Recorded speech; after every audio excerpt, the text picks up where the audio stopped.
There's a silence that follows victory, a quiet so sharp it cuts through the roar of a stadium.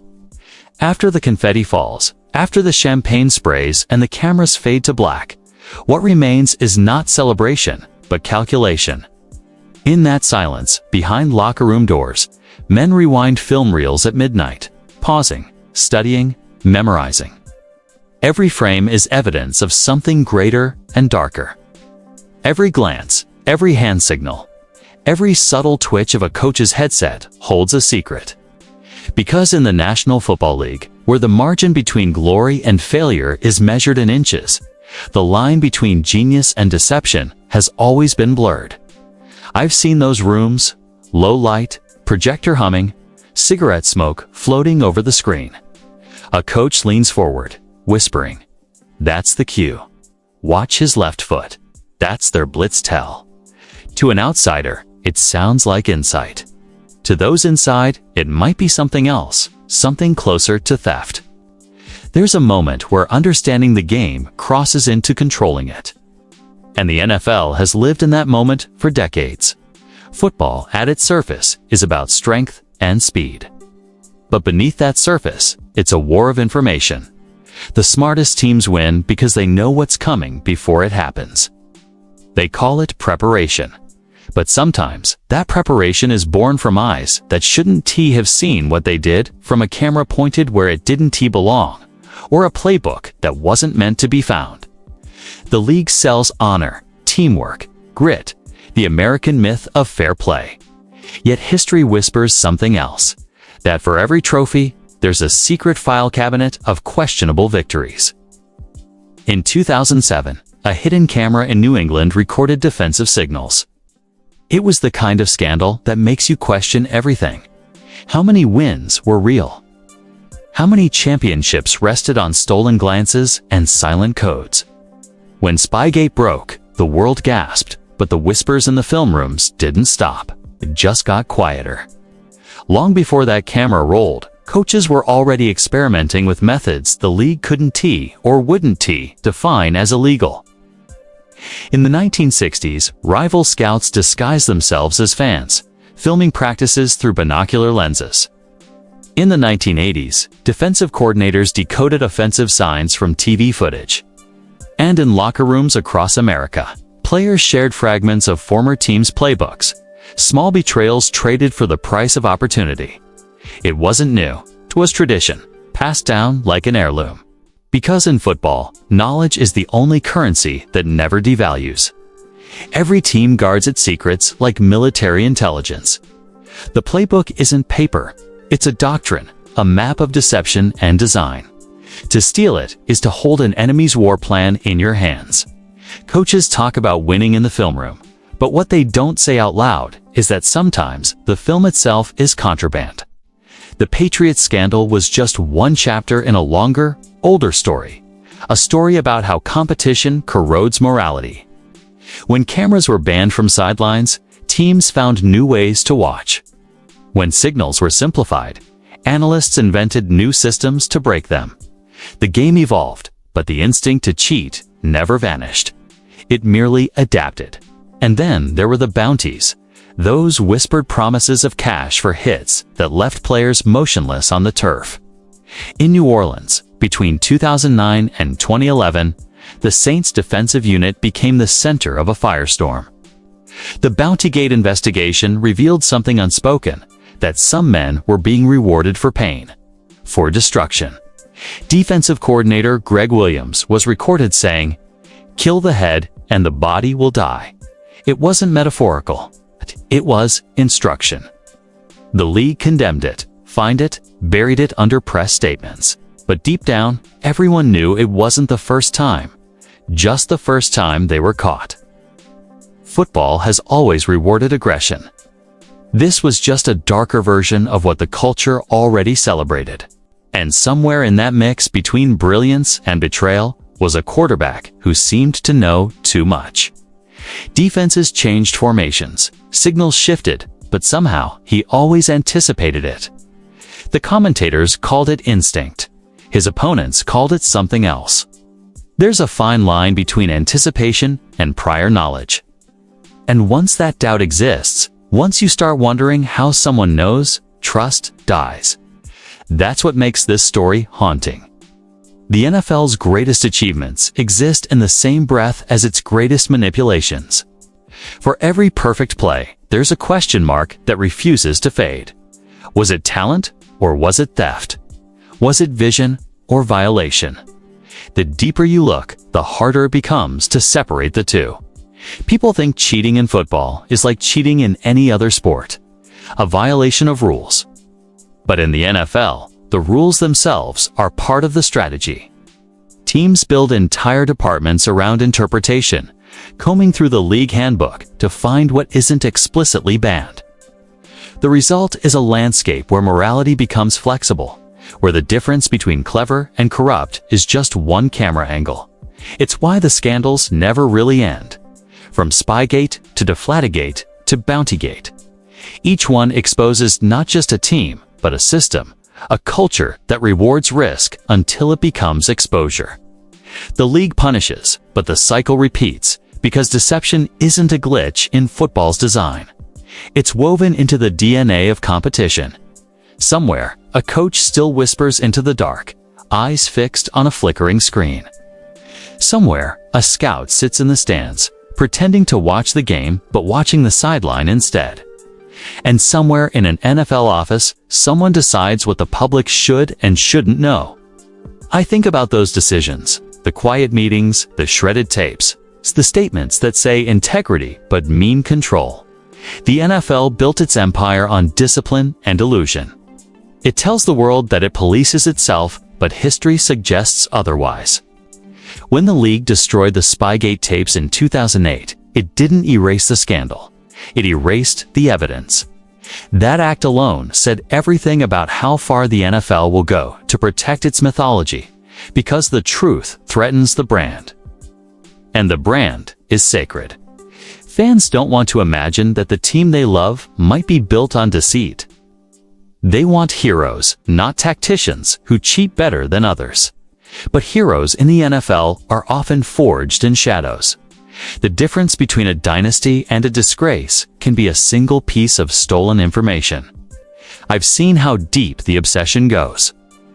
Coaches who sleep 3 hours a night, who study so long they forget what day it is. Men who believe that if you're not bending the rules, you're not trying hard enough. It's not evil, it's survival. Every Sunday, millions watch from their living rooms, believing in the purity of competition. But inside those locker rooms, purity is a luxury no one can afford. There's a saying in football, if you ain't cheating, you ain't trying. It's meant as a joke. But jokes often reveal the truth we're not ready to admit. The NFL's hidden strategies are not just about illegal plays or doctored footballs. They're about human nature, about ambition that refuses to be contained. Every man in that world wants to win so badly that rules become obstacles, not boundaries. And once you start seeing the game that way, every sideline looks like a battlefield. So tonight, we pull back the curtain. We'll walk through the locker rooms where secrets were traded like currency, into the war rooms where game plans were built on stolen codes, and through the boardrooms where the league decided which scandals were survivable. This isn't the story of a few bad actors. It's the anatomy of a system that thrives on plausible deniability, one where brilliance and betrayal coexist, where champions are crowned in the same breath that justice looks away. Because if football mirrors America, then the NFL's secret strategies mirror something even more primal, the instinct to win, no matter the cost. And as we trace the history of the league's most calculated crimes, we ask the question the NFL can never fully answer. Where does genius end and deception begin? Every great football story begins with a game plan. To most, it's a sheet of paper, a collection of plays drawn in ink and sweat. But to those who've lived inside this game, the plan isn't just a strategy, it's a code. Psychology, surveillance, anticipation, and sometimes deception. The NFL thrives on precision, on reading human nature faster than the other side can blink. But beneath the beauty of coordination lies something darker, A history built not only on preparation, but on manipulation. I've spent years studying how teams build their dominance, how they dissect their opponents with military precision, as if football were a controlled war fought on green fields instead of foreign soil. Every motion, every audible, every glance between quarterback and receiver is information. In the right hands, that information becomes power.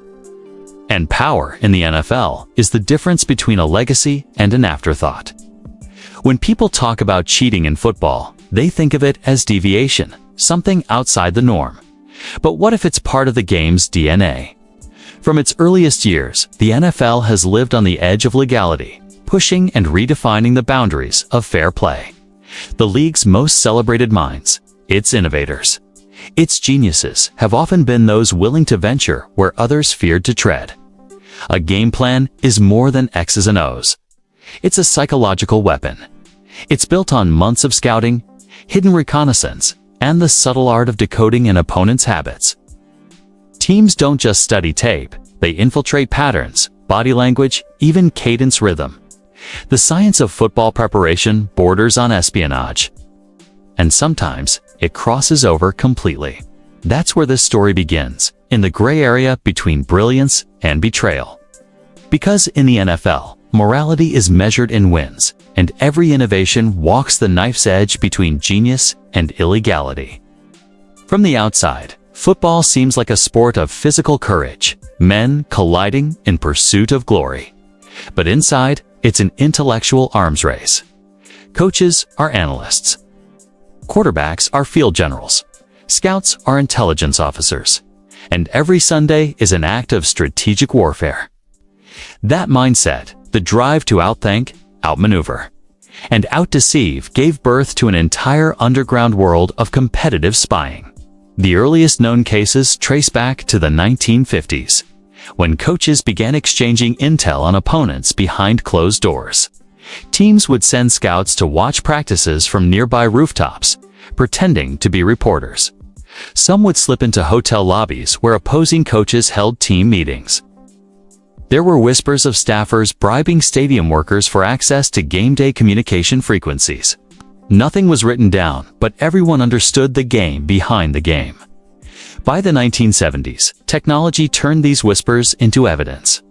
Portable cameras, directional microphones, radio headsets. Every advance in legitimate game analysis brought with it a new temptation to use the same tools in illegitimate ways. The line blurred. What was allowed? What was merely unsportsmanlike? Even within teams, the paranoia grew. Coaches accused one another of bugging locker rooms. Teams switched hotels hours before kickoff to prevent leaks. Some players claim they were instructed to mislead opponents in pre-game warm-ups, lining up in fake formations to manipulate future scouting footage. It wasn't just competition anymore, it was counterintelligence. And at the heart of it all was an obsession, the belief that losing meant extinction. In the NFL, jobs vanish overnight. Careers die in the time it takes to miss one playoff berth. That kind of pressure breeds creativity, and creativity under duress can justify anything, if you're not finding every edge. One anonymous coach once said, "You're already behind." That edge is the soul of football's dark arts.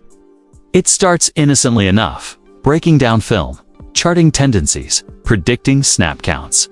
But eventually, someone crosses the invisible line. Maybe it's a hidden camera at a practice facility. Maybe it's an equipment assistant slipping a rival's signals into his coach's briefcase.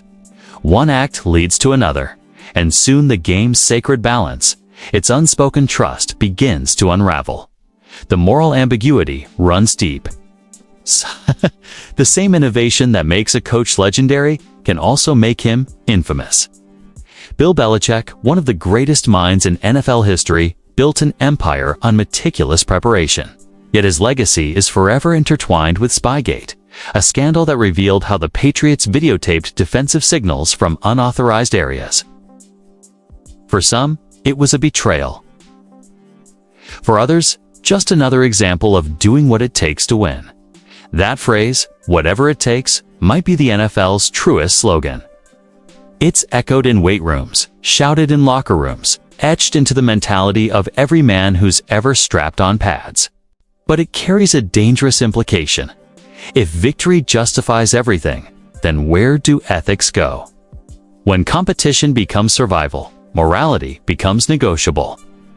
The culture of obsession runs deep.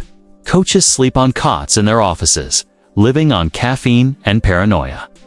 Analysts pour through hundreds of hours of film, their eyes flicking frame by frame, searching for the smallest advantage.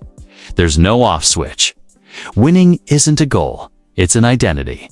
And when that identity feels threatened, boundaries become irrelevant. You can trace this mindset through the NFL's evolution, every scandal, every cover-up, every moral compromise wrapped in a press release about integrity. The league punishes only what becomes public. What stays hidden isn't considered sin. It's just part of the game. That's at the heart of this documentary, the hidden history of the NFL's secret wars. You'll hear about Spygate and the destroyed tapes, about the Bountygate scandal, where violence became a form of currency, about the quiet world of sign theft, headset tampering, and encrypted communications. You'll learn how football's most brilliant tacticians, men celebrated as visionaries, operated inside systems that encouraged bending rules until they snapped. The NFL doesn't like to admit that its most iconic moments often began in shadows, that its dynasties may have been built on methods we're not supposed to see. But truth has a way of surfacing, and every decade, the league's polished surface cracks, just enough for light to leak through. Remember when the Patriots were fined $750,000 and stripped of a draft pick for filming Jets signals? The story broke, the outrage peaked, and then it disappeared. The league declared the matter closed, but insiders whispered that the scandal barely scratched the surface. Coaches privately admitted that teams had been filming one another for years. "We all do it," one anonymous coordinator told reporters. They just got caught. Then came Deflategate. Tom Brady's footballs, slightly underinflated, a minor advantage that spiraled into a cultural war.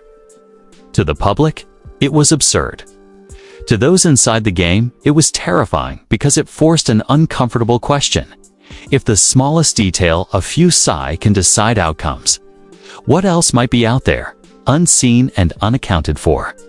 Each of these controversies reveals something about the NFL's psychology. The league isn't just built on competition. It's addicted to control, regulates, monitors, and enforces. But it also hides, manipulates, and reframes. Every investigation becomes a PR strategy. Every punishment becomes a narrative of redemption. The truth becomes just another play to call. And behind those stories are human beings. Assistant coaches blacklisted for telling the truth. Players fined for speaking out. Whistleblowers who watch their careers vanish in silence. For every hero who lifts the Lombardi trophy, there's another who paid the price for defying the system that protects the league's image. That's what makes this story more than sports. It's about a culture that reflects something larger, the American obsession with victory, efficiency, and image. The NFL is not just a game. It's an industry of control, where perception is often more valuable than integrity. In the episodes ahead, we'll explore the anatomy of deception, how it starts, spreads, and hides. We'll walk through the corridors of strategy, where rules are treated as puzzles to be solved, not principles to be followed. You'll see how the NFL's hidden strategies evolved with technology, from the grainy film of the 1960s to the digital espionage of the 21st century. We'll examine the psychology of men who justify the unjustifiable, who see cheating not as crime, but as innovation. You'll hear from those who lived inside these systems and those who tried to expose them. We'll trace how the league's leadership handled or buried the truth when exposure threatened billions. Because beneath every scandal lies a pattern: discovery, denial, punishment, and resurrection. It's a cycle as old as the league itself. Football teaches that knowledge is power, that those who study harder, longer, smarter, deserve to win. But what happens when knowledge is stolen? when preparation becomes espionage, when strategy becomes sabotage. The NFL's history is full of such moments, ones the league would rather you forget. This documentary is not about sensationalism. It's about understanding how far human ambition will go when the reward is immortality. It's about the cost of deception, not only to the players and coaches, but to the idea of fairness itself. Because at its core, the NFL is America's mirror. Its corruption is our corruption. Its brilliance is our brilliance. And its gray areas, those spaces between genius and dishonor, are where the truth hides. The story ahead is one of cunning, courage, and compromise. It's about how far we've come to believe that winning makes wrong things right. And as we peel back the layers, we'll confront the one truth the league has always tried to bury, that sometimes the greatest game plans are the ones that were never meant to be seen. In the earliest days of professional football, there were no headsets, no encrypted communication channels, no replay assistants perched high above the field. There were men, stubborn, hungry, and restless, trying to outthink one another in the mud and noise of a game that had not yet found its order. The National Football League was still young then, its rules still soft at the edges, its ethics still forming in the hands of coaches who believed winning wasn't just about talent. It was about knowing what the other man would do before he did it. In dimly lit locker rooms and cluttered hotel lobbies, coaches and assistants began to share what they called tricks of the trade. They weren't yet labeled as crimes against sportsmanship. They were insights, ways of tilting the field when skill alone couldn't. One early account from the 1930s told of a scout who bribed a stadium groundskeeper to leave a back gate unlocked. Late at night, under cover of silence, he slipped into an opponent's practice field and watched from the shadows as a rival team rehearsed formations for Sunday's game. No cameras. No recorders. Just the sharp eye of a man willing to do what others would not. That act wasn't condemned. It was admired. In the primitive hierarchy of football's frontier, cunning equaled courage. It was part of the mythology of toughness, the belief that the smartest man on the field deserved victory just as much as the strongest. Coaches began keeping notebooks filled with small betrayals, hand signals, audibles, and player tendencies. When teams began trading film reels, a few clever men realized they could splice footage, replay certain sequences, and decode what another team thought was their secret weapon. By the 1940s, the line between preparation and espionage had begun to blur. Paul Brown, the legendary coach of the Cleveland Browns, was famous for his meticulous study of opponents. He charted every play, every substitution, every tendency, until his staff knew not just the playbook, but the pulse of the man calling it. Brown's approach was revolutionary, but it also opened a new question. Was it fair to know so much? Some whispered that he had informants inside rival organizations, quietly feeding him details about personnel and injuries. Nothing was ever proven, but the legend grew. In football, perception often mattered more than truth. By the time the NFL merged with the AFL in the 1960s, a new culture had taken root, one that treated secrecy as the game's hidden currency. Teams guarded their playbooks like nuclear codes. Training facilities became fortresses, guarded by fences and security staff. Scouts were instructed to destroy old notes rather than risk them falling into enemy hands. A simple hand signal could decide a championship, and coaches understood that information, not just execution, was the real weapon. There was a story passed around about Vince Lombardi. As Packers, how opposing coaches would sometimes plant staff members in the stands with binoculars to record their sideline signals. The Packers, in turn, changed their codes before big games, adding false signals to confuse potential spies. The practice wasn't just tolerated, it was expected. Everyone did it. Everyone pretended they didn't. In this shadowed world, even morality became strategic. The old code of honor that football had inherited from college athletics began to erode. Winning had always mattered, but now it carried a sharper edge, one shaped by television contracts, sponsorship deals, and the promise of legacy. The men running teams weren't just coaches. They were generals, commanding intelligence operations. Each week was a battle, and no one wanted to enter it blind. Then came the rise of technology, the silent revolution that changed everything. As film evolved into video, the possibilities expanded. No longer did scouts need to risk trespassing or bribery.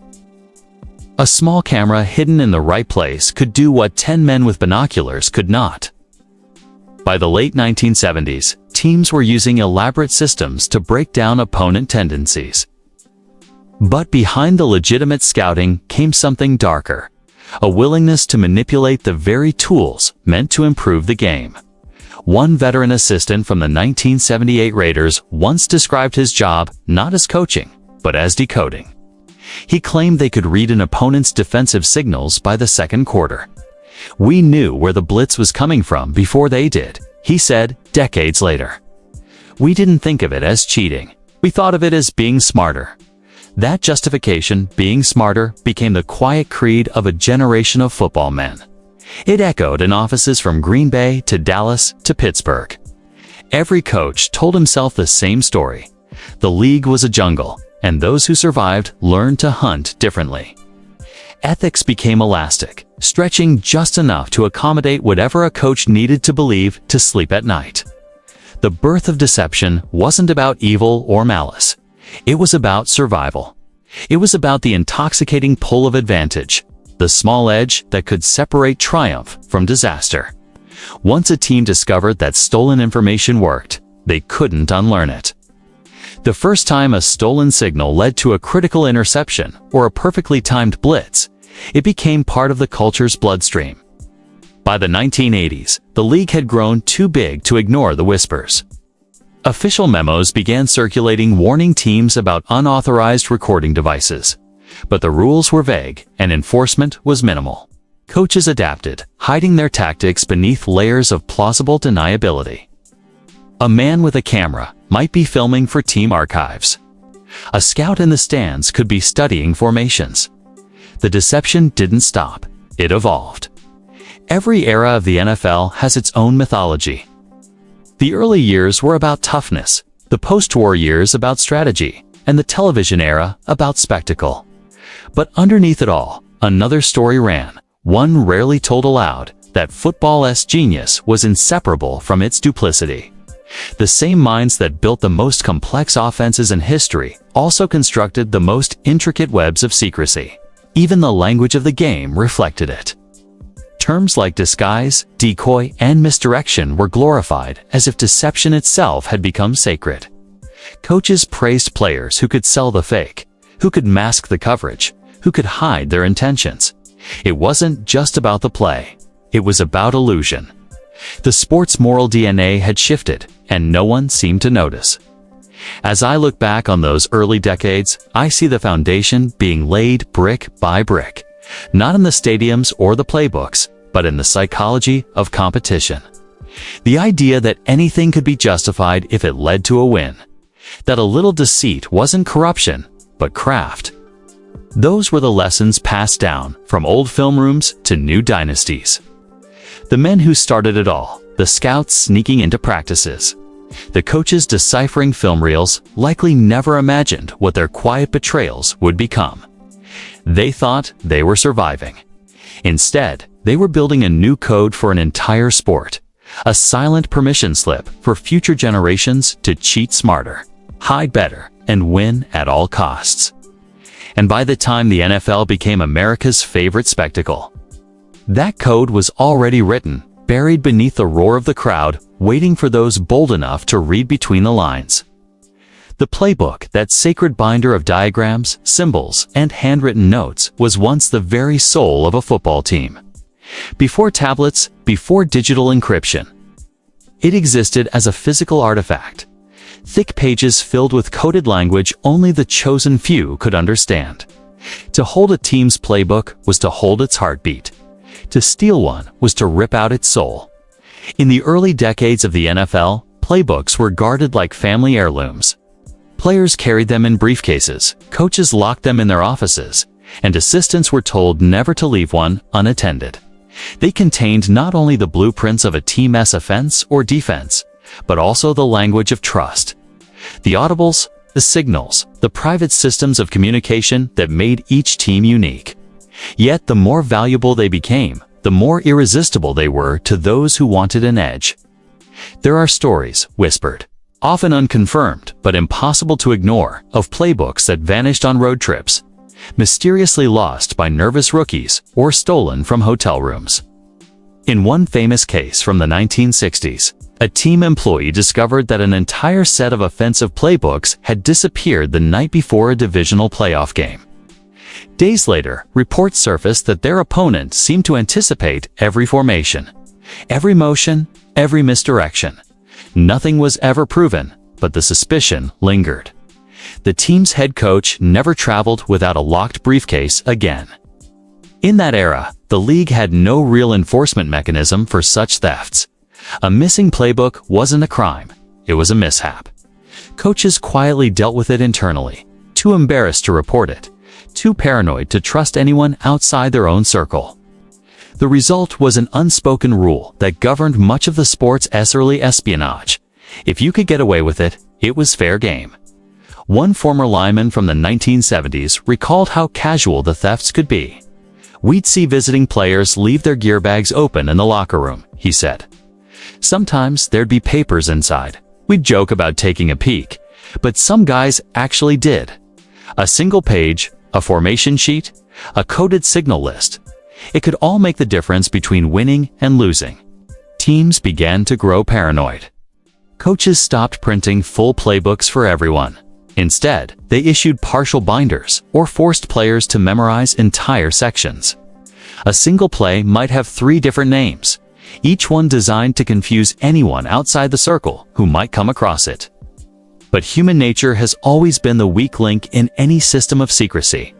A playbook could be stolen not by force, but by betrayal. As the league expanded and player movement increased through trades and free agency, information began to flow more freely, sometimes for money, sometimes for revenge, sometimes just for survival. By the 1980s, the most valuable spies weren't outsiders sneaking into locker rooms. They were insiders walking out of them. A backup quarterback cut from one team might quietly share tendencies with another. A disgruntled assistant might hand over a play sheet to curry favor for his next job. The trade of information became an unregulated currency. One former coach described it as the black market of football. He said, "If a guy got released on Tuesday, by Friday someone from another team was asking what he knew, how they signaled blitz, how they disguised zone coverage, what their first 15 scripted plays were. Everyone did it." It wasn't even seen as wrong. It was survival. That gray zone between scouting and stealing became football's hidden economy. Every time a player switched teams, they carried more than their talent. They carried intelligence. Coaches started to test new arrivals, asking them to draw out plays from memory or decode opponent hand signals. The process became so normalized that it rarely raised an eyebrow. The physical playbook, meanwhile, began to evolve. Teams started using coded numbering systems, layering terminology upon terminology so that even if a rival obtained a copy, deciphering it would take days. Some coaches, like Bill Walsh of the 49ers, designed their entire offensive philosophy to depend on fluid adaptability rather than static plays. His famed West Coast offense relied on rhythm, timing, and motion, variables that couldn't be stolen off a page. Walsh understood something fundamental. A playbook could be copied, but intuition couldn't. Still, not everyone followed that wisdom. In 1990, a former player from the Washington Redskins admitted to selling sections of his old team's defensive playbook to a rival franchise. The story barely made the back pages of sports newspapers. It wasn't technically illegal under NFL rules, and for years, it went unaddressed. It revealed a truth the league preferred not to confront: that football was built not only on talent and preparation, but also on the quiet commerce of stolen knowledge. The tension between honor and ambition was constant. Some coaches swore by a gentleman's code, insisting they would never exploit stolen material. Others laughed at the notion, arguing that the league had outgrown such sentimentality. As one veteran assistant once put it, "There are no gentlemen in a billion-dollar game." By the 1990s, the playbook thefts had become almost legendary.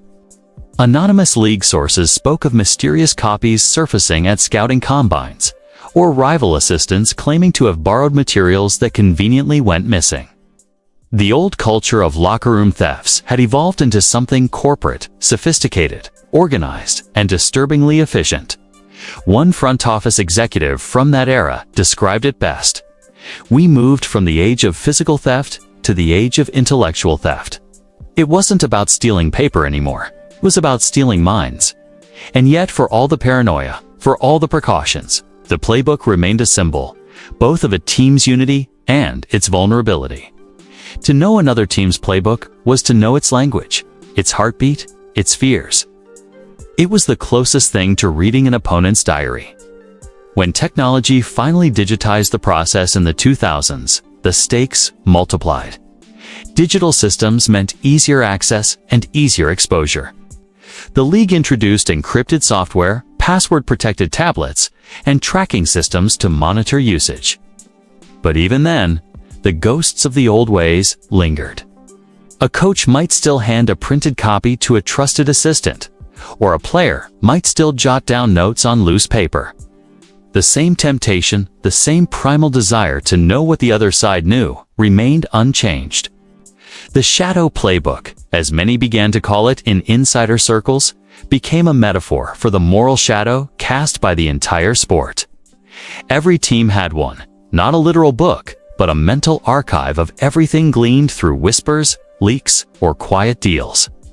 It was an unspoken understanding. To win, you had to play clean on the field and dirty in the margins. Looking back, those early acts of theft feel almost quaint now. Physical books stolen from lockers, papers left behind on planes, information traded like contraband. But they were more than isolated incidents. They were cultural seeds. They taught generations of coaches that deception wasn't just tolerated, it was rewarded. That if you were clever enough to hide it, no one would stop you. In a sport defined by inches, every stolen secret became a weapon. And once the league learned to look the other way, the game changed forever. The morality of football wasn't lost in a single scandal. It eroded one playbook at a time. By the dawn of the 1960s, the NFL had transformed from a regional pastime into a national obsession, but the game's soul was already shifting beneath the surface. As stadiums filled and television networks turned Sunday into spectacle. The sidelines grew crowded with men clutching film reels, notepads, and binoculars. Football, once governed by instinct and grit, was now becoming a laboratory of intelligence. And as the technology of observation advanced, so did the art of deceit. Film study began innocently enough. Teams used black and white footage to evaluate technique, to refine motion, to teach players what they couldn't see in real time. Coaches sat in darkened rooms, clicking through reels frame by frame, studying the geometry of every play. It was pure science, or at least it was meant to be. But soon, a few ambitious minds realized that film could do more than teach. It could reveal. The first quiet revolutionaries were the scouts. They were the unseen soldiers of the league. Anonymous men with cheap suits, rented cars, and endless curiosity. Their job was simple: watch, record, report. But by the early 1960s, some had begun to bend that mission into something far more covert. Disguised as fans, they slipped into stadiums and training camps with handheld cameras, sometimes hiding them beneath coats or in duffel bags.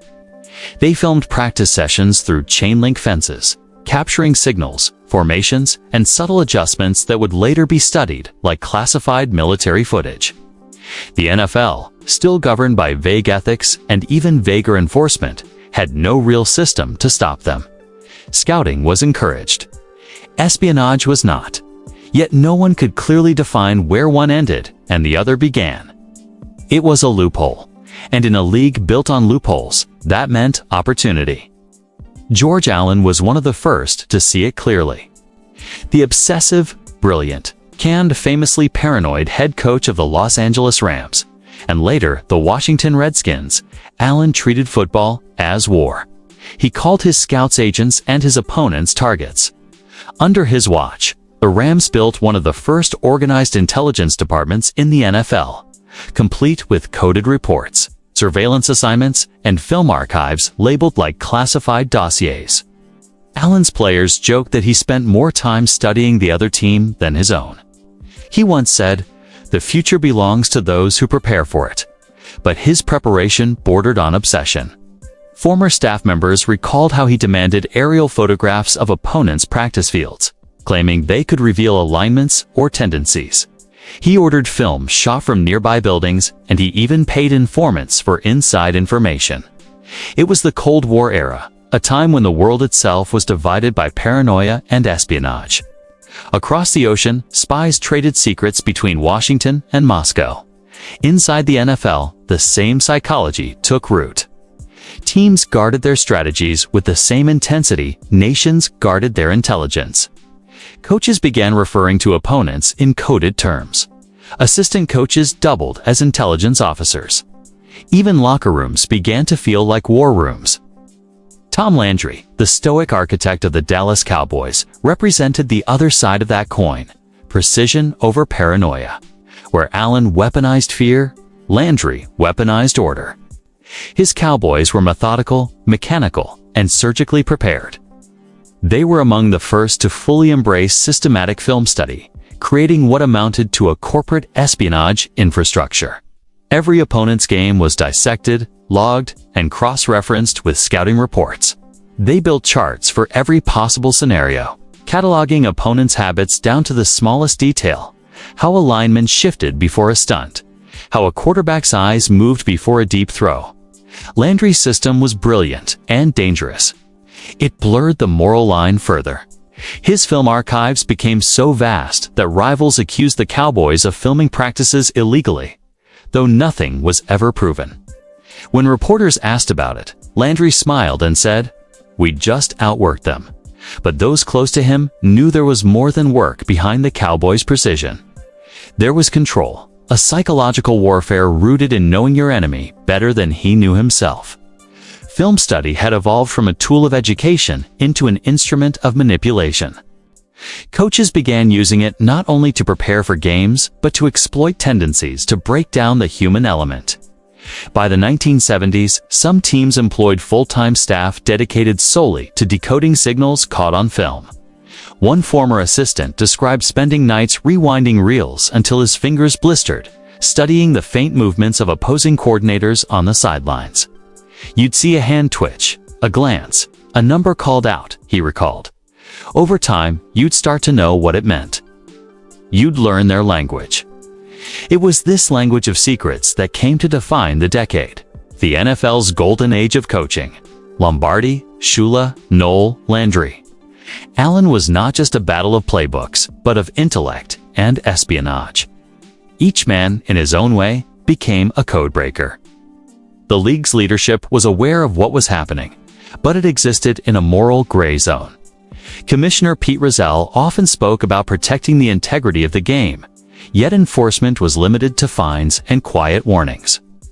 Teams weren't about to expose each other publicly. That would have meant admitting their own guilt. Instead, a silent truce existed.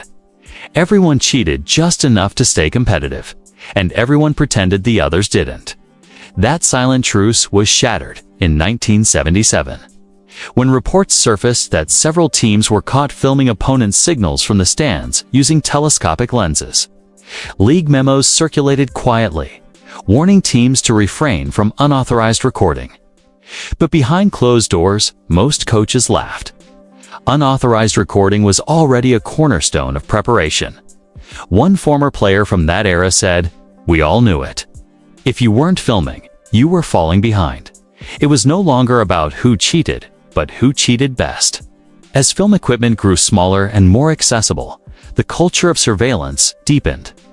Teams began hiding cameras in scoreboard booths, claiming they were used for all 22 footage or tactical analysis. In reality, some were aimed not at players, but at coaches trying to capture the subtle gestures of play callers. This was football's spy era, an age of trench coats and film reels of coded play sheets and secret recordings. The Cold War outside mirrored the Cold War within. Paranoia became policy. Teams moved practice facilities to secluded locations, built fences high enough to block cameras, and hired guards to patrol perimeters. The fear of being watched consumed them all.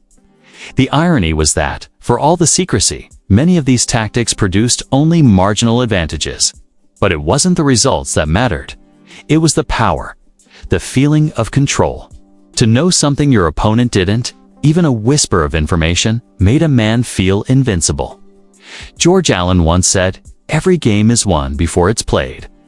That wasn't philosophy, was confession. He understood that in football, as in war, knowledge was the ultimate weapon. And like all weapons, it demanded escalation. Once a single team crossed the line, others followed. By the time the 1970s ended, the NFL was no longer just a league of athletes.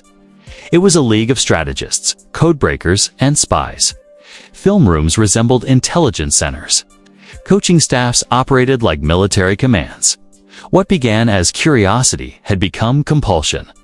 What began as study had become surveillance. In the quiet of those dim film rooms, the click of reels spinning, the hum of projectors, a new kind of football was born. One where victory depended not only on talent or courage, but on what could be stolen before the whistle ever blew. And from that moment forward, the game would never be innocent again. It began not with a whistle, but with a lens. A quiet, unblinking eye watching from the sideline, one that saw everything the opponent didn't wanted to see. In the early 2000s, when the New England Patriots rose from relative obscurity to dynastic dominance, few outside their locker room understood just how meticulously engineered that ascent was. What appeared to be a story of brilliance, a sixth-round quarterback's improbable legend, a coach's stoic genius, and a system built on discipline was also a story of surveillance. The scandal would be called Spygate, and it would mark a moment when America's most-watched sport confronted its most uncomfortable question: how much of winning is knowing, and how much is stealing? Bill Belichick, the Patriots head coach, was a man obsessed with detail. His players often said he could predict what an opposing team would do before they even broke the huddle. But beneath the surface of preparation and perfection lay a network, one built on cameras, codebooks, and signal sheets. For years, the Patriots filmed opposing sidelines, capturing the hand gestures and coded movements of defensive coordinators. The footage wasn't random. It was categorized, labeled, and synced with game film to decode entire defensive schemes. By the time the Patriots took the field on Sunday, they weren't just prepared, they were informed. They knew, almost to the second, when a blitz was coming, when coverage would roll, when safeties would disguise their movement. It was as if they'd read the other team's playbook, because, in a sense, they had. For a while, it worked. The Patriots won 3 Super Bowls in 4 years, 2001, 2003, 2004, each by razor-thin margins that often hinged on key drives, perfect adjustments, and uncanny awareness. To their fans, it was destiny. To opponents, it began to feel unnatural. The NFL, however, turned a blind eye. Coaches whispered, players complained. But the league's leadership, ever cautious of tarnishing its most successful franchise, did little. It wasn't until 2007, when an old assistant-turned-rival blew the whistle, that the truth began to unravel. On September 9, 2007, the Patriots faced the New York Jets. On the opposite sideline stood Eric Mangini, once a Belichick protege. Now the head coach of a team determined to expose his mentor. Mangini had heard the rumors, lived within the machine, and knew the tactics. Midway through the game, NFL security seized a Patriots video camera from the sideline. Inside, it was evidence, footage of the Jets' defensive coaches signaling from their bench. The story broke days later, shaking the league. The NFL fined Belichick $500,000. The largest fine ever given to a head coach, and stripped the team of a first-round draft pick. The Patriots, publicly defiant, called it a misunderstanding. Belichick claimed it was a misinterpretation of rules that weren't clearly defined. But privately, everyone in football understood what had been done. The Patriots weren't the only ones who had looked for an edge, but they were the ones who had gotten caught. And in the process, they exposed an entire culture of deception that had quietly grown within the NFL for decades. What the league called videotaping violations was, in truth, a highly organized system of intelligence gathering. Former staffers later described how film was used to build a database of visual cues, how an opponent's defensive coordinator might touch his cap before sending a blitz, or wave his hand before switching coverage. Those small gestures became keys to unlock entire drives. It wasn't brute force that defined New England's dominance. It was data, harvested from opponents who never knew they were being studied. The scandal's fallout ran deeper than fines and headlines. It altered how fans viewed the Patriots' early championships, those close, hard-fought wins against teams like the Rams and Panthers suddenly looked different under the fluorescent light of suspicion. The NFL tried to contain it, destroying the confiscated tapes instead of releasing them publicly, a decision that only deepened the public's mistrust. The reasoning was simple. The league didn't want to show just how much the Patriots had recorded, or how many others might be guilty of similar acts. Inside locker rooms across the league, the scandal became a quiet mirror. Coaches who had long dabbled in gray areas, decoding film, hiring former players from rival teams, planting interns at practices, began to reassess their limits. The old line between preparation and espionage blurred completely. Some wondered if the Patriots were simply the best at a game everyone was already playing. But even within that ambiguity, there was a moral reckoning. Players who had fought for every yard now felt something was stolen, not points or plays, but pride. Defensive coordinators who prided themselves on chess-like adjustments realized they'd been playing against someone with the answer key. The emotional cost was immense. The trust that built competition had been compromised. For Belichick, the punishment meant little in practical terms. His legacy, however, would never fully recover. Even as he and Tom Brady went on to win more Super Bowls, the shadow of Spygate lingered, an asterisk in whispers. In press conferences, questions about ethics were met with his trademark curt deflection. "We're on to Cincinnati." The phrase became both a meme and a mask, a refusal to engage with a truth that football itself didn't want to face. What Spygate truly revealed wasn't just a team. As transgression, it exposed the quiet paranoia that defines the NFL. Coaches live in fear of being outsmarted, betrayed, or watched. Playbooks are now digital fortresses, secured behind passwords and encrypted servers.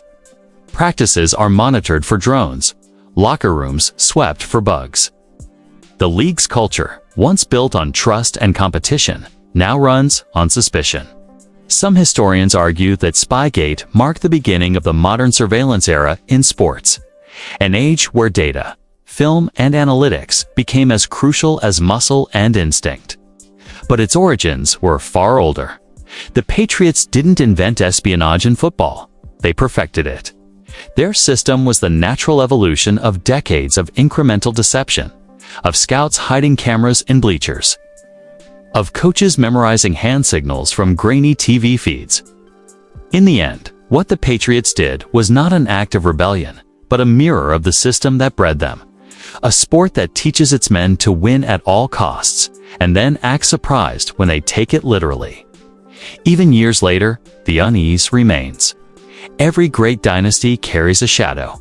And for New England, that shadow was filmed in high definition.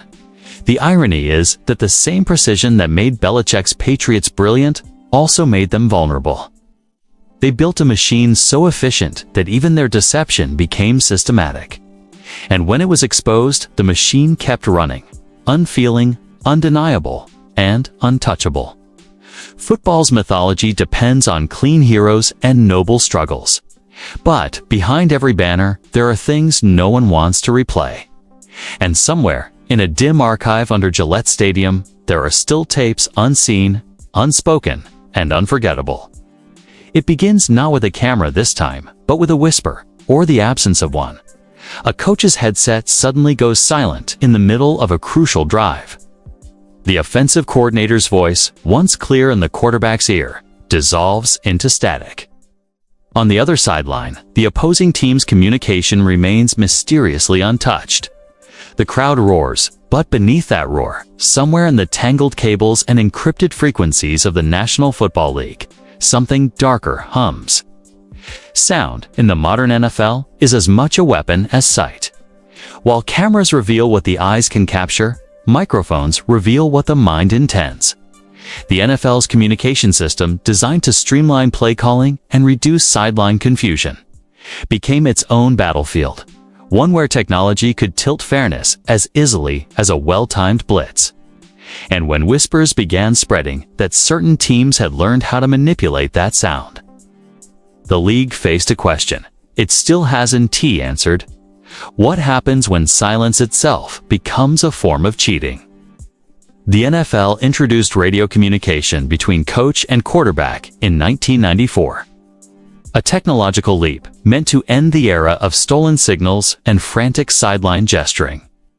It was supposed to make the game cleaner, faster, and less susceptible to espionage. But in practice, it only introduced new vulnerabilities. The system relied on frequencies that could be jammed, interrupted, or, if one was skilled enough, intercepted. Stories soon emerged. Coaches across the league began to notice strange coincidences, headset malfunctions that seemed to strike only during key moments, especially in hostile stadiums. Visiting teams reported communications cutting out just as they crossed midfield, forcing quarterbacks to revert to hand signals and shouted audibles. At first, it was dismissed as technical glitches, the chaos of live sports, the unpredictability of radio waves. But over time, patterns began to form, and suspicion grew teeth. One of the most infamous sites of those glitches was Foxborough, Massachusetts, home of the New England Patriots. During their dynasty years, multiple visiting teams complained that their headsets went dead at Gillette Stadium, while the Patriots' communication remained perfectly clear. In 2015, during a primetime game, the Pittsburgh Steelers reported hearing the local broadcast feed, the actual radio play-by-play, through their coaching headsets. Mike Tomlin, visibly furious, gestured angrily toward officials, who paused the game briefly before everything mysteriously fixed itself. The NFL brushed it off as atmospheric interference. But for many, it felt like déjà vu, another shadow cast by an organization already linked to technological manipulation. The Patriots weren't the only team accused, though they became the face of the phenomenon. Former players have spoken about the widespread nature of sound games. Some teams, allegedly, boosted artificial crowd noise to disrupt opponents' communication. In the 1980s, the Seattle Seahawks were accused of piping artificial volume through stadium speakers, creating an illusion of deafening fan energy. The league fined them, but similar tactics reappeared decades later, disguised behind digital sound systems and acoustic design. Even the mighty Atlanta Falcons were fined in 2015 for pumping fake crowd noise into the Georgia Dome during home games, a scheme meant to make their defense appear faster, their environment more intimidating. At its core, this was more than gamesmanship. It was psychological warfare. A single moment of confusion, a broken line of communication, could derail an entire drive. Football is a rhythm game, and silence at the wrong time can shatter that rhythm. When a quarterback can't hear his coordinator, when linemen can't pick up a blitz call, chaos takes root. A well-coached defense can exploit that instant hesitation. Behind closed doors, NFL officials tried to maintain control. They introduced new rules, backup channels, time restrictions, neutral technicians assigned to both teams. But the underlying problem persisted because it wasn't purely technical, it was cultural. The same relentless drive that led coaches to watch hours of opponent film also drove some to test the boundaries of technology. If a slightly louder decibel level or a precisely timed dropout could shift momentum, why not use it? The ethical lines blurred under the weight of competition. Bill Walsh once said, "Information is the coin of the realm." In football, that information can be sound or its absence. During the 1970s and 1980s, rumors swirled about teams using parabolic microphones to listen in on opposing sidelines, long before such technology was officially banned. Some coaches even employed dummy signal callers to confuse lip readers and audio eavesdroppers. The game evolved not only on the field, but in the unseen war rooms of technicians and security staff, where frequencies were monitored like military channels. The NFL, for its part, never liked discussing this kind of warfare. Acknowledging it meant admitting that its billion-dollar product, its sacred parody, was vulnerable to invisible manipulation. So official statements often framed these issues as accidents, technical difficulties, or environmental interference. The public, however, wasn't convinced. As technology advanced, fans began to understand just how easy it might be to disrupt a radio signal, and how tempting that power would be to a team obsessed with control. Then there's the subtler side, how sound can be weaponized without breaking any rule. Stadium acoustics are engineered to trap and amplify noise, forcing visiting teams to operate in chaos. Defensive coordinators exploit that sound, disguising blitz calls within it. Quarterbacks, unable to rely on voice cadence, must resort to visual cues, a risk that exposes their timing. Some franchises have taken it further, designing noise walls to reflect sound back onto the field. On paper, it's innovation. In spirit, it's interference. And yet, among all these examples, the most chilling form of betrayal ice in tea. The noise itself, it's the trust that's lost when it's manipulated. Players live and die by their communication. A headset isn't just a piece of equipment. It's a lifeline to strategy, reassurance, and order. When that lifeline falters, doubt creeps in. And doubt, in the NFL, is as lethal as any blitz. One former quarterback, speaking anonymously, described it best: when your headset cuts out in the middle of a drive, you start looking around like you're alone in a storm. You don't know if it's broken, if someone's jamming it, or if you're just cursed. Either way, you're thinking about that instead of the defense in front of you. And that's all it takes. The NFL's solution over time has been surveillance of its own, a sort of recursive oversight. League officials now monitor headset systems during games, and neutral technicians are assigned to each team's booth. But even that system depends on honesty. And in a league built on secrecy, honesty is fragile currency. The league has never released a comprehensive audit of headset malfunctions. Nor has it established transparent guidelines for investigating potential tampering. The sound wars of football remain, like Spygate, a whispered truth, an open secret that few are willing to dissect publicly. Coaches, when asked, deflect. Players, when pressed, shrugged. And yet the stories persist, passed along in locker rooms and film sessions. The way old soldiers trade tales of sabotage. Because in football, as in espionage, the greatest betrayal is not the loss of sound. It's the realization that silence might be intentional. And perhaps the most haunting truth of all is that no one ever truly gets caught. The frequencies are invisible, the malfunctions plausible, the evidence ephemeral. You can destroy a videotape, but how do you prosecute a moment of static? So the game moves on, the stadiums get louder. And the silence, that sharp, inexplicable silence, remains one of the sport's most unsettling mysteries. It was the sound of laughter that made it unforgettable, the kind of laughter that only comes when men think no one is listening. Behind the locker room doors of the New Orleans Saints, between the smell of sweat and adrenaline, players and coaches gathered around, exchanging knowing looks and hushed jokes about who might be the next to get paid. Not for touchdowns, not for interceptions, but for hits. It was called the Bounty Program. From 2009 to 2012, one of the NFL's most electrifying teams carried a secret darker than any playbook. The New Orleans Saints, fresh off a historic Super Bowl win that seemed to heal a city still scarred from Hurricane Katrina, were accused of running an wide underground system that paid players for injuring opponents. It wasn't a myth. It wasn't a rival's rumor. It was real. And when the truth surfaced, it would expose the NFL's most uncomfortable paradox, that the line between heroism and brutality had always been thinner than anyone wanted to admit. The bounty system was simple, disturbingly simple. Defensive players would earn bonuses for cart-offs, meaning an opponent who had to be helped or carried off the field. A knockout meant an even bigger payout. Money pooled together by teammates and coaches would quietly change hands after games. The idea wasn't new. Whispers of similar incentive pools had existed for decades in the league's underbelly. But the Saints program had an organization, a structure, and most damningly, a paper trail.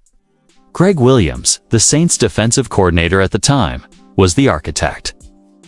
Known for his aggressive schemes and militaristic mentality, Williams brought to New Orleans a defensive philosophy that valued domination through pain. He preached intensity, kill the head, and the body will die. That was one of his infamous lines, captured later on audio, echoing through sports history like a confession. In his mind, physical intimidation was strategy. Violence wasn't excess, it was efficiency. But beneath that warrior ethos, something darker festered. Players didn't just talk about hits that changed games, they talked about hits that changed careers. Opponents like Brett Favre and Kurt Warner, veterans already in their twilight, became targets in postseason games. The NFC Championship against the Vikings in 2010, one of the most brutal contests in modern memory, left Favre bruised and battered. He played through pain, his ankles swollen, his body collapsing under relentless pressure. Watching the replay now feels like peering into the anatomy of sanctioned chaos. When the scandal broke in 2012, the league reacted with fury, at least publicly. Commissioner Roger Goodell launched what would become one of the most high-profile investigations in NFL history. The findings were clear. The Saints' defense had operated a system that paid for injuring opponents, directly violating league rules and moral codes. The punishment was unprecedented. Head coach Sean Payton was suspended for an entire season, the first head coach in NFL history to be banned for failing to stop wrongdoing under his command. Greg Williams received an indefinite suspension. Assistant coach Joe Vitt and general manager Mickey Loomis were also penalized. The Saints organization was fined $500,000 and stripped of draft picks. Yet even as the hammer fell, the culture that created the bounty program refused to disappear. Around the league, players and coaches privately admitted that bounties had long existed in less formal ways. It was a language of violence wrapped in euphemism, pay for performance, big hit bonuses, locker room rewards. Every team preached toughness. Every defense chased intimidation. The Saints' sin wasn't that they invented it. It was that they got caught institutionalizing it. Behind closed doors, players spoke about it like an open secret. Every locker room has had something like that, said one former linebacker. You think guys don't talk about taking someone out? You think nobody ever throws money in a hat for the guy who makes the big hit? Come on. It was part of the game's DNA, buried deep under decades of glorified violence. The NFL had built its empire on the mythology of contact, the crash of helmets, the roar of the crowd when a body hit the turf. For years, the league marketed it, celebrated it, replayed it in slow motion. And now, that same violence had turned incriminating. To understand why it happened, you have to understand what it feels like to play defense in the NFL. Every snap is a collision between instinct and strategy, pride and fear. You're taught from the first day of training camp that hesitation is weakness. The job isn't just to stop a man, it's to break his will. Coaches preach aggression until it becomes identity. In that culture, a program like Williams' bounty system doesn't feel like an aberration. It feels like an extension of everything the league rewards. But there's a moment that haunts anyone who looks deeper into this story. The moment Greg Williams' own words surfaced in a leaked recording before a 2012 playoff game against the 49ers. Williams can be heard addressing his defense in chilling terms. "We want to put a lick on Kendall Hunter early. We want to knock out Frank Gore. Got to do everything in the world to make sure we kill Frank Gore's head." He went on to single out players with previous injuries, reminding his team where to aim. The room responded with laughter and cheers. It wasn't just strategy, it was ritual. When that tape became public, the illusion shattered. For decades, the NFL had maintained a delicate narrative that the violence of football was controlled, disciplined, contained within the rules. The Saints tape destroyed that illusion. It revealed what had long been whispered, that behind the facade of sportsmanship, football could resemble organized brutality, wrapped in the language of glory. But perhaps the most tragic part of the bounty scandal wasn't the hits themselves. It was what they represented, a moral collapse disguised as competitive instinct. Players who had once spoken about brotherhood, respect, and honor found themselves complicit in a system that rewarded harm. And for every cheer that erupted when an opponent stayed down, a piece of the sport's soul eroded. When the dust settled, the Saints' reputation was scarred. Sean Payton returned in 2013, rebuilding the team and its image, but the shadow of Bountygate never fully faded. It became shorthand for the NFL's hypocrisy, its simultaneous celebration of violence and condemnation of those who took it too far. The league, desperate to protect its image, used the scandal to project moral authority. But its punishments also served a deeper purpose: control. The bounty program wasn't just about hits. It was about the loss of narrative control over what football truly was. The NFL needed to remind the world and itself that the violence was entertainment, not cruelty. That every collision on Sunday was noble sacrifice, not blood sport. Yet the truth lingered beneath every tackle, every concussion, every career ended too soon. Football was built on controlled violence, but the control had always been an illusion. In the end, the bounty scandal forced everyone, players, fans, and the league itself, to confront the sport's dual identity. Football is both art and warfare, both strategy and savagery. And when men are rewarded for destruction, no amount of rulebook reform can cleanse the intent behind it. What happened in New Orleans was not an anomaly. It was a mirror held up to the entire league, reflecting the uncomfortable truth that the NFL's greatest spectacle has always depended on the brutality it pretends to restrain. The bounty system didn't just pay for pain, it exposed how deeply the game had come to depend on it. It began, as many NFL controversies do, with something that should have been insignificant: a few ounces of air. January 18, 2015. The AFC Championship game between the New England Patriots and the Indianapolis Colts. The night was bitterly cold, the stakes monumental. And yet, what would soon dominate headlines wasn't Tom Brady's precision, nor Bill Belichick's genius, nor the Patriots' decisive victory. It was the mysterious drop in pressure inside a football, the invisible difference between fair play and manipulation. Deflategate, as it came to be known, would consume the league for years. It would pit one of the NFL's most successful franchises against the very institution that made it legendary. It would raise questions not only about science and fairness, but about image, power, and trust, the fundamental pillars of American sports. In the beginning, it sounded absurd. Could something as trivial as underinflated footballs really change the course of a game? To most casual fans, it seemed like a technicality, a footnote. But within the insulated, high-stakes world of professional football, air pressure mattered. A slightly softer football could be easier to grip, throw, and catch, particularly in cold weather when hands stiffen and surfaces grow slick. For a quarterback obsessed with precision, like Tom Brady, even a fraction of comfort could mean control. The league's initial findings were vague. 11 of 12 Patriots game balls tested at halftime measured below the minimum 12.5 psi requirement. The Colts footballs were within range. The question was simple, or so it seemed. Had the Patriots intentionally deflated the balls to gain an advantage? Or was it the natural result of temperature and physics? But nothing in the NFL is ever simple. By the time the league released its findings, the controversy had metastasized into something far larger than science. It was about legacy and about trust in a dynasty that had already been tainted by Spygate years earlier. To skeptics, this was proof that New England's dominance had always been shadowed by deceit. To loyalists, it was a witch hunt, an overreaction fueled by jealousy and resentment.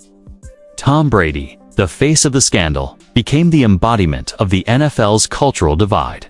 To his supporters, he was a symbol of excellence, a man so precise, so driven, that his every motion was misunderstood as manipulation. To his critics, he was the league's golden child, finally facing accountability. And above them all stood Roger Goodell, the commissioner, suddenly thrust into the role of judge, jury, and executioner. The investigation took on a theatrical quality. The Wells Report, a 243-page analysis led by attorney Ted Wells, concluded it was more probable than not that Brady was aware of the deflation. Those words, more probable than not, became the linguistic heart of the controversy.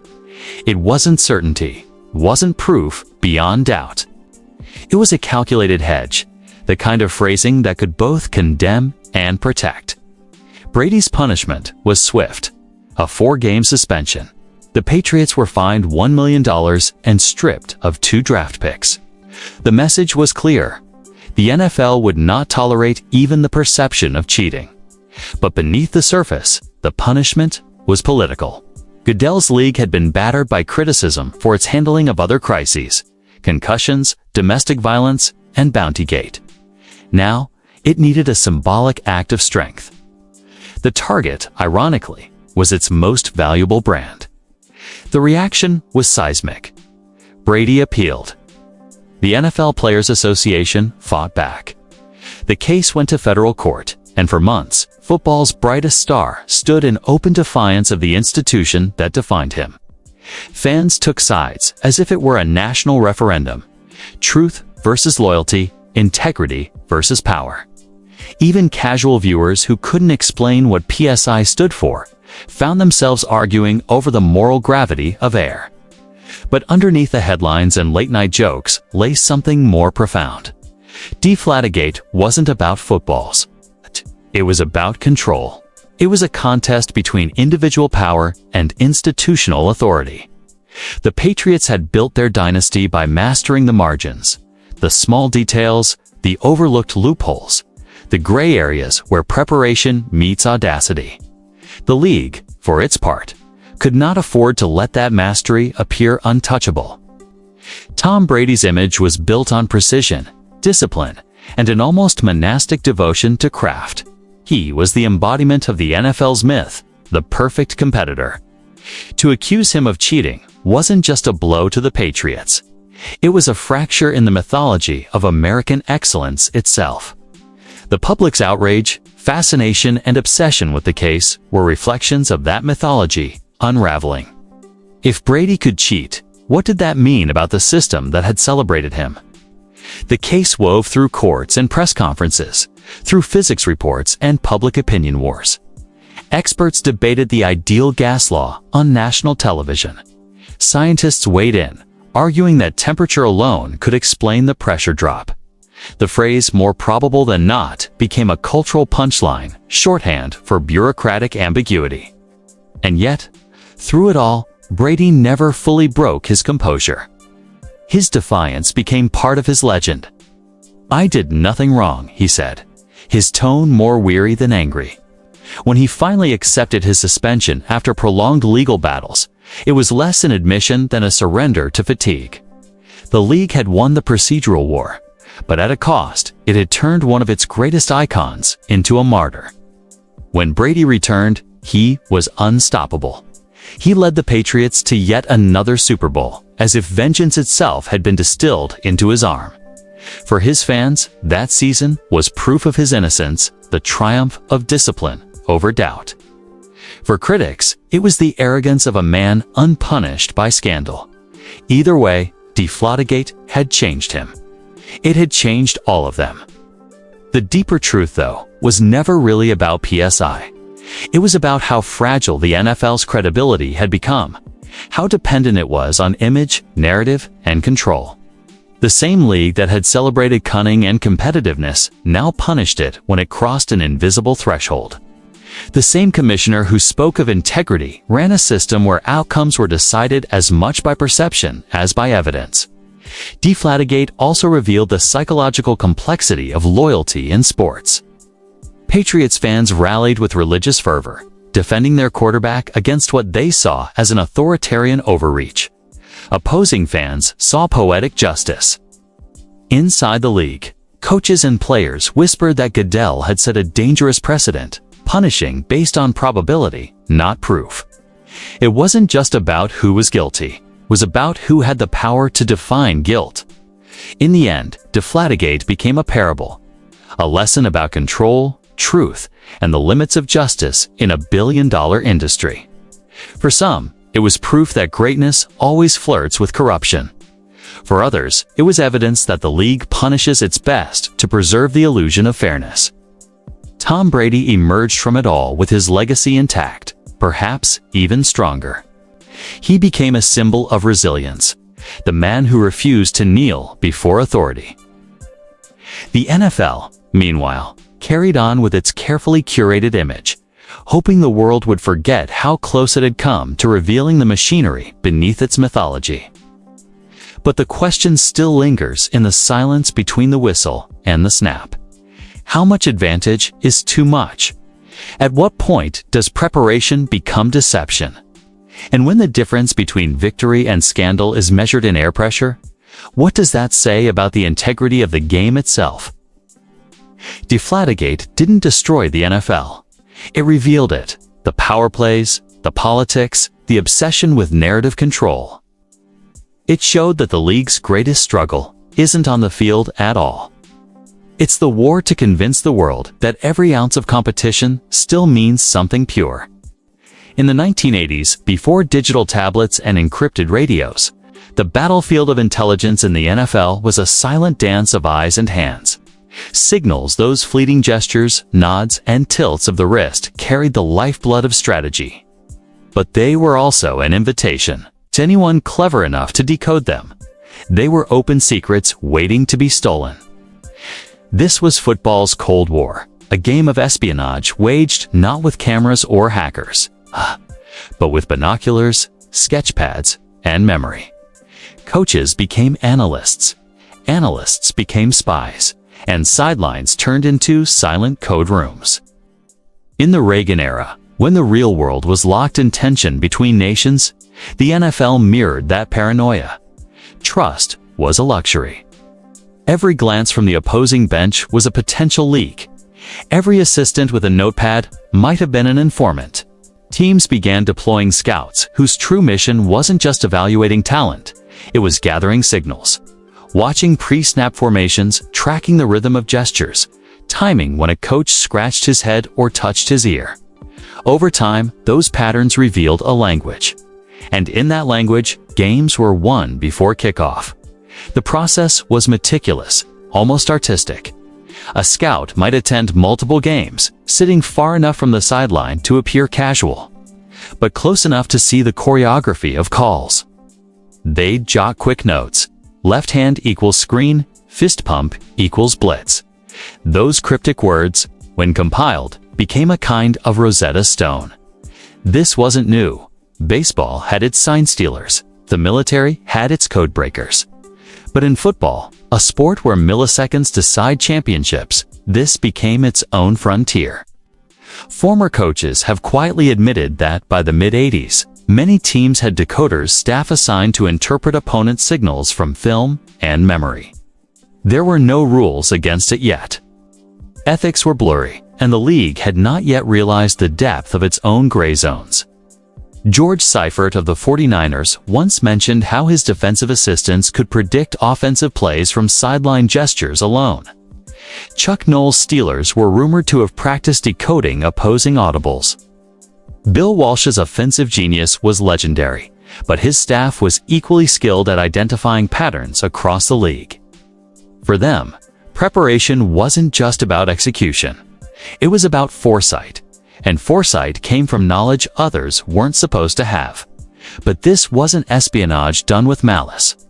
It was competition taken to its logical extreme. Coaches were judged on results, not methods. The line between observation and theft blurred until even the participants stopped caring where it was. There's an old NFL saying, "If you not trying to gain an edge, you're already behind." In the 1980s, that mindset was gospel. Teams used any resource they could find. Some even hired lip readers, professionals who could translate the subtle movements of a coach's mouth from across the field. Others placed interns in the stands, armed with binoculars and notebooks, pretending to be fans while charting every sideline gesture. In one whispered story from that era, a team allegedly had a signal chart stolen from an opponent's locker room before a playoff game. No one ever confirmed it, but the rumor alone was enough to send shockwaves. Coaches began to wear headsets more often, even during practice, to reduce exposure. The paranoia grew. It wasn't just about signals anymore. It was about trust. Assistant coaches were warned not to discuss play designs over the phone. Players were told not to write notes that could be left behind in hotels. The secrecy became suffocating, and in its own way, thrilling. This was a time before the internet, before encrypted comms, before high-definition broadcast angles could reveal everything to anyone. Football intelligence was still human observation, memory, intuition. The best scouts weren't just analysts. They were hunters of patterns, psychological readers of movement and rhythm. One former player described it like this: "You'd walk up to the line, and before the snap, you could feel it. They knew what was coming. You don't know how, but you could see it in their eyes. That's when you realize something's off." The league knew about the quiet arms race, but intervention was rare. The NFL's ethos then was simple. If it wasn't explicitly banned, it was fair game. That attitude would eventually come back to haunt them. Throughout the decade, rule proposals about sideline conduct and film usage surfaced but rarely passed. The league office didn't yet grasp how these small acts of intelligence gathering could alter the game's integrity. It wasn't until teams started using film in innovative and occasionally illicit ways that the problem could no longer be ignored.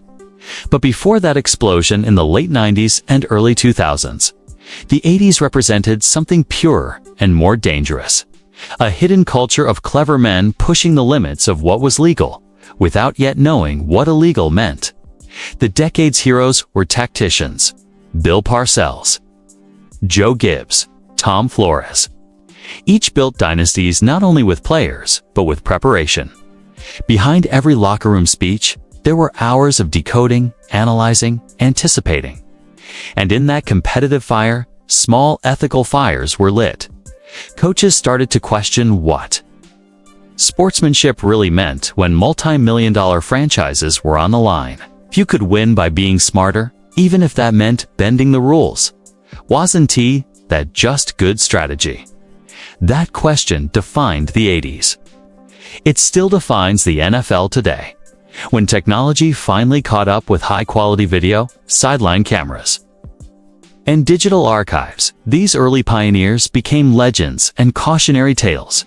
Their craft evolved into something more systematic. Teams began employing entire departments for film analysis and pattern recognition. But the DNA of that system, the hunger for secrets, the obsession with knowing what the other side was doing, began right here in the era of shoulder pads and cigarette smoke. This was football's age of analog espionage. Coaches decoding with pencils and paper, scouts pretending to be fans, and teams treating each week like a military briefing. Behind every handshake, there was calculation. Behind every congratulatory pat on the back, there was a hint of suspicion. No one wanted to admit it, but everyone was doing it. As the 80s gave way to the high-tech 90s, this undercurrent of silent warfare only intensified. The methods became more sophisticated, the tools sharper, the consequences heavier. But it all started here, with a simple truth: information wins games. And in a league where the margin between victory and defeat is inches, the temptation to know more than you should was irresistible. The 1980s taught the NFL something it would never forget: that intelligence, once weaponized, can never be contained again. And soon, it wouldn't just be scouts with binoculars. It would be cameras, recorders, servers. The quiet note-taking of the 1980s would evolve into full-scale surveillance operations run by billion-dollar organizations under the shield of competition. This was only the beginning, the first shadow on a game built on glory. By the dawn of the 21st century, football had crossed a threshold that even its founders could never have imagined. The game that once relied on instinct, sweat, and tape had entered an era of code, encryption, and digital surveillance. The Playbook, once a binder stained with coffee and dust, became a glowing tablet-to-living archive of data points, formations, and tendencies stored in servers guarded like national secrets.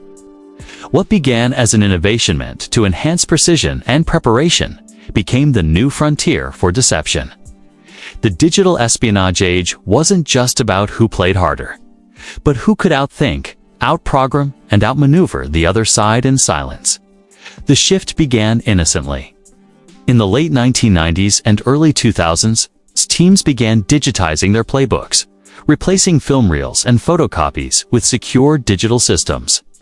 Coaches could now upload game footage instantly, dissect it frame by frame, and send strategy notes directly to players' tablets. It was efficient, revolutionary, and dangerously centralized, because where there is data, there is vulnerability. Leaks started small: a staffer's misplaced USB drive, a stolen laptop, an email forwarded to the wrong address. But in a world obsessed with competitive edges, even one stolen gigabyte could alter a season. In 2008, whispers circulated that a few teams had gained access to encrypted practice footage belonging to opponents. No one could prove it. The NFL, careful to preserve its image, buried those whispers under layers of confidentiality. Yet the pattern was unmistakable. When the game moved online, so did its shadows. Digital espionage didn't always require a hacker. Sometimes it was an intern who copied files out of loyalty to a coach moving to another team. Sometimes it was a contractor with access to a team's cloud storage, quietly saving files for reference. The technology had evolved faster than the ethics around it. The same precision that allowed a quarterback to study every defensive rotation also allowed bad actors to learn how to dismantle a rival's entire offensive system. Analytics became both the shield and the weapon. With companies like Pro Football Focus, Zebra Technologies, and Next Gen Stats collecting terabytes of real-time data, information became currency. Teams spent millions to interpret it faster and smarter than anyone else. Algorithms could now predict a play before the snap based on formation history, down, distance, and motion tendencies. But what if someone had access to those predictive models from another team? What if analytics, a science built to measure performance, became the key to manipulating it? Some suspected it already had. In 2014, reports surfaced that an AFC team's internal servers had been breached. The incident never made headlines, but insiders claimed the hackers' warranty after player contracts or financial data. They wanted the play sequencing algorithm that predicted tendencies for opposing coordinators. The league quietly tightened cybersecurity policies afterward, but the silence spoke volumes. As one anonymous executive told Sports Illustrated, "It's not just who can out-coach you anymore. It's who can out-hack you." Encryption became the NFL's invisible battlefield. Playbooks were now stored behind multiple layers of authentication, sometimes even using biometric access. Yet even those measures couldn't erase human error. Coaches often reused passwords or shared login credentials out of convenience. Players synced their team-issued tablets to personal devices. And where one careless click existed, so did opportunity. The arms race wasn't just on the field, was in the cloud. The rise of wearable technology added another dimension. From GPS trackers and shoulder pads to heart rate monitors, every movement was measured. Teams used it to optimize recovery and reduce injuries, but it also created a database of physical intelligence: who was slowing down, who was fatigued, who could be exploited in the fourth quarter. This was gold to any opponent willing to play dirty. A few insiders speculated that rival teams had intercepted data packets from these systems during practice weeks. None of it was confirmed. But the very idea that biometric espionage could exist in football was enough to unsettle the league's conscience. The digital age also blurred the boundary between preparation and invasion. In older eras, a scout hiding behind the bleachers could be caught, banned, or fined. But how do you catch a line of code? How do you prove that a rival's sudden insight into your audibles wasn't coincidence but extraction? The morality of the sport had entered a gray fogwan, where genius and cheating use the same tools, just with different intentions. This new intelligence war mirrored the world outside football. The same cybersecurity principles that protected banks and governments now protected game plans. Some franchises hired former intelligence analysts from the NSA or military contractors to audit their systems. Coaches spoke in code over encrypted communication platforms. And yet, the simplest betrayals still came from inside the walls, from assistants who took playbooks when they were fired, from analysts who joined new teams with old data, from whispers disguised as strategy sessions. The NFL tried to stay ahead. In 2017, the league introduced a standardized digital playbook security protocol: multi-factor authentication, time-stamped access logs, and remote data wipes. But it was like sealing one leak in a sinking ship. The hunger for advantage always found another crack. Coaches spoke of information hygiene as though it were part of conditioning drills. Still, somewhere between ethics and ambition, the culture learned to tolerate the blur. And that tolerance wasn't harmless. Every small act of espionage, every intercepted signal, stolen file, or leaked play chipped away at the trust that underpinned the league. Fans saw only the highlights and statistics, the drama of competition, but beneath it, football had become a silent game of surveillance. The film rooms were now command centers, the coordinators, digital generals, and each pixel of game footage a potential weapon. Some veterans of the older eras looked at this transformation with unease. They remembered when rivalry meant outsmarting the man across the line, not outprogramming him from afar. "We used to steal glances," one retired coach said. "Now they steal data." The technology that promised progress had also rewritten morality. The modern NFL wasn't just competing on the field, it was operating in a shadow network of algorithms, encryption keys, and digital footprints. The cost of this new frontier wasn't just competitive integrity, it was identity. When everything became measurable, nothing remained sacred. The playbook wasn't art anymore. It was code. The mind games that once defined great coaches now lived in binary logic. And in that shift, football lost a piece of its soul. The same game that once celebrated human intuition now leaned on systems that could anticipate, replicate, and even falsify it. Still, the temptation was irresistible. Every coach wanted to win. Every owner demanded an edge. And every player knew their career depended on results. The league's moral architecture cracked under that pressure. Digital espionage wasn't seen as treason, it was just another way to compete. The same intelligence that once lifted the sport to brilliance was now eating away at its foundation from within. And so, beneath the floodlights and broadcasts, the new NFL evolved, quiet, coded, and untraceable. The game was no longer just about reading defenses. It was about reading data. And in this new order, the line between fair play and forbidden knowledge was not just thin, was invisible. Football has always been played on grass and turf, But its real battleground has always been the human mind. Every play is a conversation, one team speaking in coded motion, the other listening for a hidden truth. Deception in this world isn't just tolerated, celebrated. Yet somewhere along the decades, the line between strategy and manipulation began to blur. The league that once prized brute strength became a theater of illusion. The field wasn't just physical ground anymore. It was a psychological chessboard where victory often belonged to the better liar. In the early years, deception was an art form, not a crime. Quarterbacks like Johnny Unitas and Bart Starr used body language as misdirection, eyes darting left to freeze safeties before turning right. Coaches studied psychology like generals studied terrain, how to fracture discipline. The fake handoff, the reverse play, the screen pass, all small, lawful deceits meant to test human instincts. But over time, something darker evolved beneath the elegance of misdirection. Coaches began to weaponize the human mind itself. The 1970s and 1980s were the birth of the psychological war. It wasn't about stealing signs, it was about stealing certainty. Teams developed elaborate systems of false signals, deliberately changing call patterns every week to confuse potential scouts. Players memorized decoy phrases.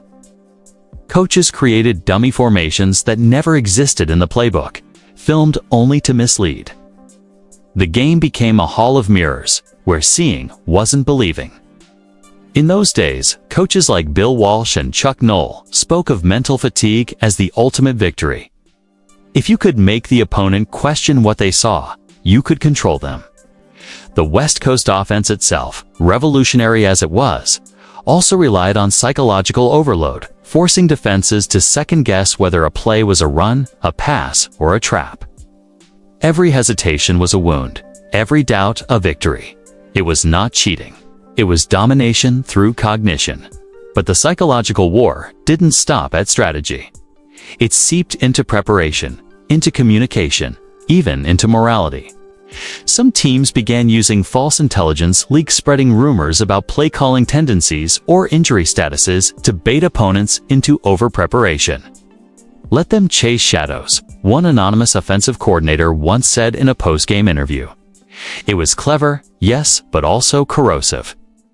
It created an environment where deception wasn't just part of the game, became its heartbeat. Trash talk became its own psychological battlefield.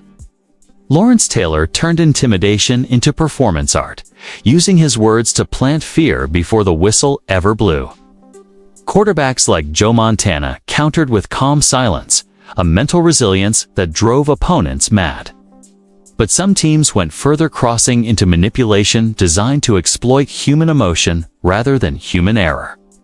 Players would study personal details about opponents' family stories, past traumas, and whisper them on the line of scrimmage. The NFL denied it, but veterans remember.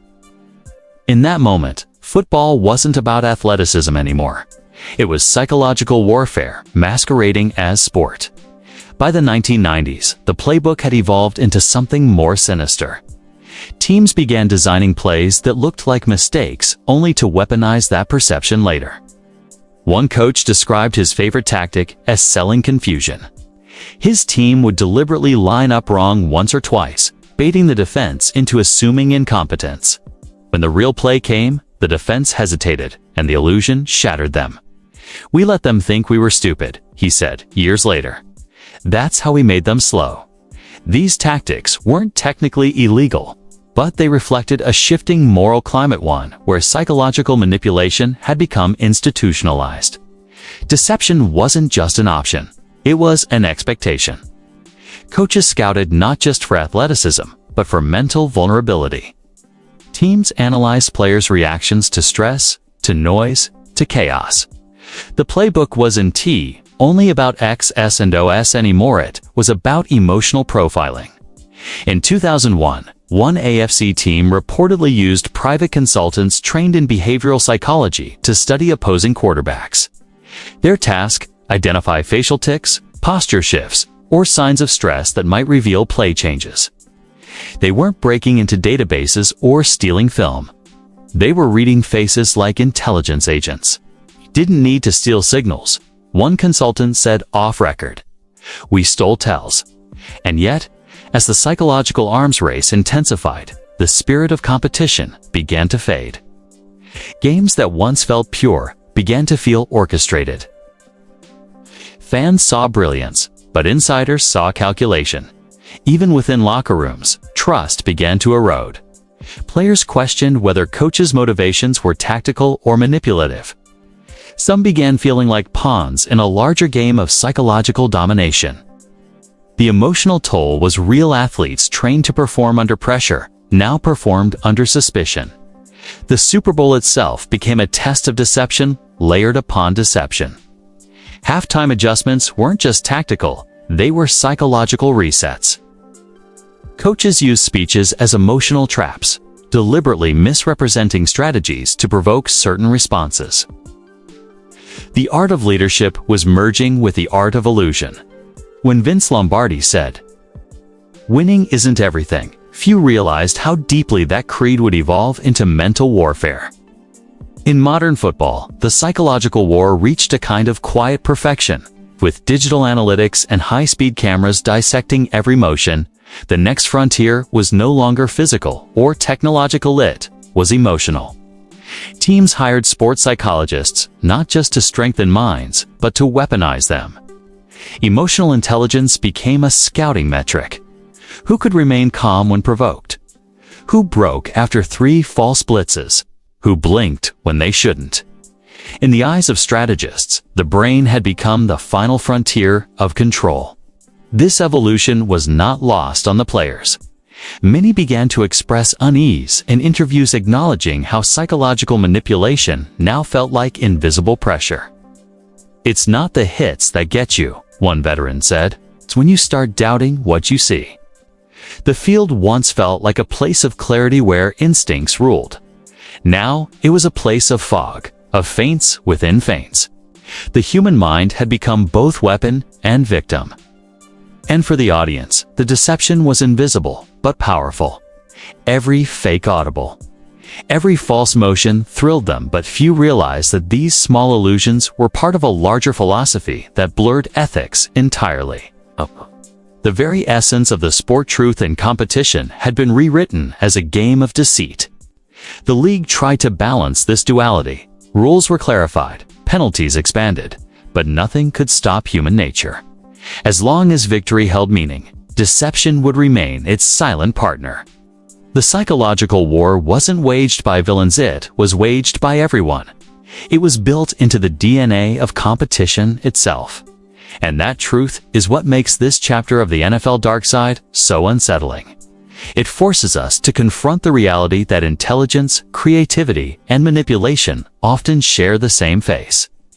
The same instincts that make a quarterback brilliant can also make a coach ruthless. The same genius that inspires greatness can also rationalize deceit. In the end, the psychological war is not about signals or schemes. It's about the control of perception, of reaction, of belief. And when the whistle blows and the stadium erupts, the real battle often remains unseen, echoing in the mind long after the game is over. The history of football's rule benders isn't written in ink. It's carved in suspicion, sealed in victory parades, and whispered through the corridors of team facilities that will never admit what they truly saw.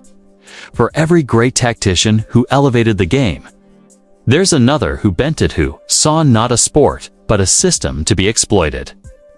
The NFL has always had its saints and sinners, but the deeper truth is this: the line between genius and deceit has never been clear. It's been drawn and redrawn by men who understood that the scoreboard doesn't measure morality. It measures execution. Bill Belichick is the modern symbol of that duality. To his supporters, he's the ultimate strategist, a man whose mind could outthink an entire division. To his critics, he's the architect of manipulation, the man behind Spygate, the one who turned sideline surveillance into a weapon. In 2007, when the Patriots were caught filming the New York Jets' defensive signals, the league reacted with fury. A $500,000 fine, draft picks stripped, and a reputation forever altered. But ask those inside the sport, and you'll hear something different. He wasn't the first. He was just the one who got caught. Long before Belichick, there were coaches who treated the rulebook like a living document, flexible, interpretive, and constantly negotiable. Paul Brown, one of football's founding minds, was a control freak in the best and worst sense of the word. He introduced play-calling radios before they were legal, wiring his quarterbacks for remote commands. When the league banned it, he didn't argue, he innovated elsewhere. The message was clear. Find the edge, even if you have to cross the line to see where it is. Then came Al Davis, the rebel general of the Oakland Raiders. Davis built his empire on defiance. He relished confrontation, thrived on chaos, and viewed the NFL's authority as a personal enemy. His motto, "Just win, baby," wasn't a slogan. It was a moral code. His teams hit harder, jawed louder, and played dirtier than anyone else. But beneath the violence was an intelligence operation disguised as football. Raiders scouts were known to infiltrate opponents' practices, eavesdrop on sideline chatter, and use locker room attendants as informants. Nothing was off limits if it meant victory. The Cowboys under Tom Landry carried a more polished reputation. Yet behind the stoic fedora was another form of bending. Landry pioneered film study so exhaustive that it bordered on espionage. His assistants would record broadcast feeds, break them frame by frame, and chart every gesture, every formation, every possible tell. It wasn't illegal yet, but it was invasive. By the time the NFL realized how powerful information could be, Landry had already built a dynasty on it. In the 1980s and 90s, as technology evolved, so did temptation. Coaches like Sam Wyche and Jimmy Johnson openly admitted to decoding signals during games. Johnson, never one to mince words, once said, "We always tried to steal signals. Everybody did. It's part of the game." The admission didn't cause outrage, it caused nods of recognition.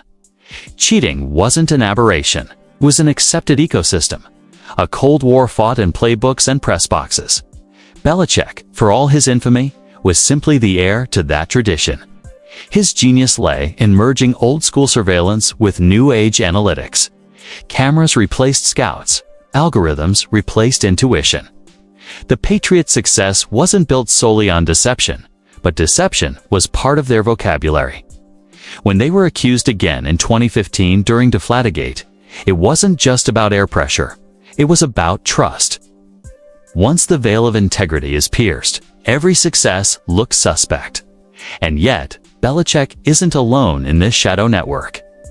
There are other coaches whose reputations remain unsullied because their transgressions were quiet, efficient, or forgiven. In the early 2000s, whispers surrounded several franchises using radio interference to disrupt opposing headsets. The league denied it. Coaches didn't. Strange how communications always fail at certain stadiums. One former coordinator remarked, "It wasn't coincidence, it was control." The psychology of crossing the line is as fascinating as it is damning.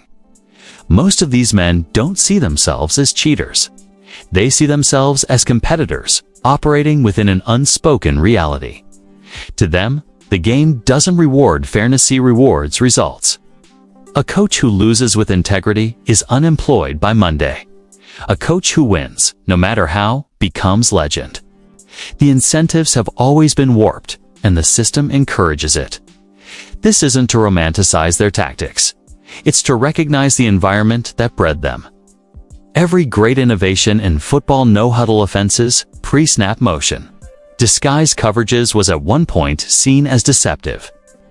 The evolution of strategy and the corruption of ethics are twins born of the same ambition.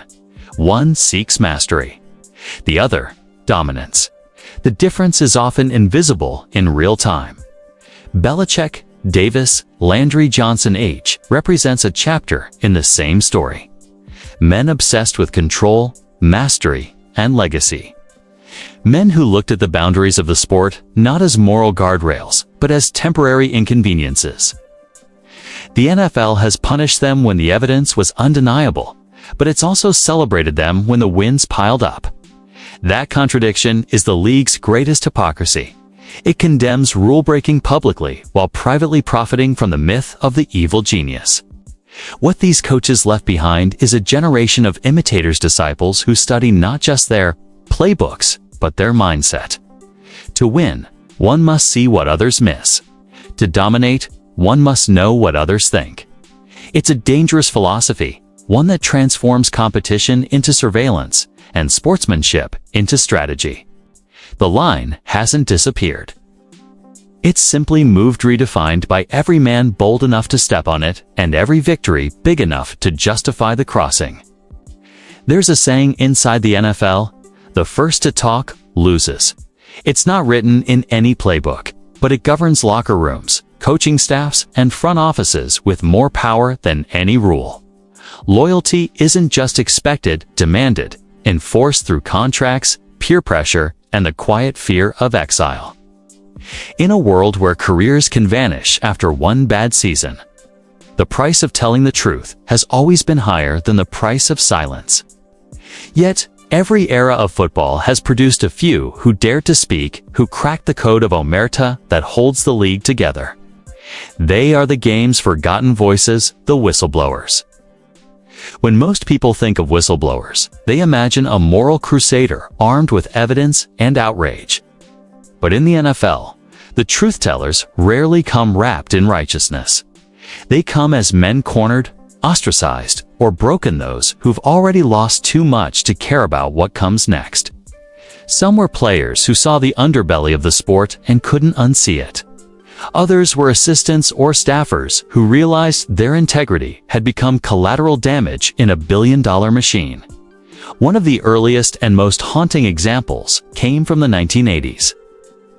When whispers about signal theft and illegal taping circulated long before Spygate made headlines. A former assistant for a storied franchise confessed anonymously to reporters that his job had included recording opposing sidelines from the upper decks. His admission caused ripples, not waves. The league brushed it off as rumor. The coach who ordered it went on to win another championship. The assistant blacklisted within a year. "Nobody fires you directly," he once said. "They just stop calling." That pattern became a blueprint. When the New Orleans Saints bounty scandal exploded in 2012, it wasn't an investigative journalist or a league audit that broke the story, it was someone inside. An assistant coach, fed up with the violence forecast system, came forward. He knew what it meant to do so. The locker room was a fraternity, and he was violating its first commandment. What happens inside, stays inside. Within months, his name was leaked. He became a pariah, viewed not as a hero of integrity, but as a traitor who turned on his own. The fallout was brutal. Greg Williams, the defensive coordinator at the center of the scandal, was suspended indefinitely. The Saints head coach Sean Payton received a one-year ban. But the league's message was twofold. Yes, we'll punish misconduct, but don't expect protection if you expose it. The assistant who blew the whistle never worked in the NFL again. Quietly, others learned the lesson. The cost of speaking up wasn't worth the applause that never came. Even players, the supposed stars of the show, found themselves bound by the same code. When linebacker Jonathan Vilma was accused of leading the bounty program, he vehemently denied it and sued the NFL for defamation. But behind the scenes, others knew parts of the story were true. They just wouldn't say it publicly. Not because they condoned it, but because breaking ranks meant losing trust. And trust is the currency that buys survival in professional football. Contracts reinforce this silence. The NFL's standard player agreement includes clauses about conduct detrimental to the league and confidentiality regarding team operations. In theory, it's about professionalism. In practice, it's a gag order. A player who exposes internal misconduct risks breaching contract terms, giving the team legal grounds to terminate him. Even retired players are often muzzled by non-disclosure agreements tied to settlement packages. particularly in cases involving health or organizational disputes. The result is systemic invisibility, corruption without witnesses, wrongdoing without record. A rare exception came from a player named Chris Klue, a punter for the Minnesota Vikings. In 2014, after being released, Klue went public with accusations that a coach had made homophobic remarks and that his activism for LGBTQ rights cost him his job. His story didn't trigger sweeping reform, it triggered backlash. He was accused of being bitter, of seeking attention, of burning bridges. The team conducted an internal review that confirmed misconduct but denied retaliation. Klue never kicked another football in the NFL again. His name faded, but his courage didn't.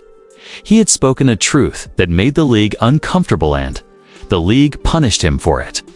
The same dynamic plays out at the staff level. Trainers, medical personnel, and video assistants often see more than they should, painkillers handed out like candy. Concussion protocols skipped, hidden footage archived for internal use, but their employment depends on discretion. The moment one speaks, they're branded as untrustworthy. It's not about right or wrong. One former video tech told an investigative outlet years later, it's about access.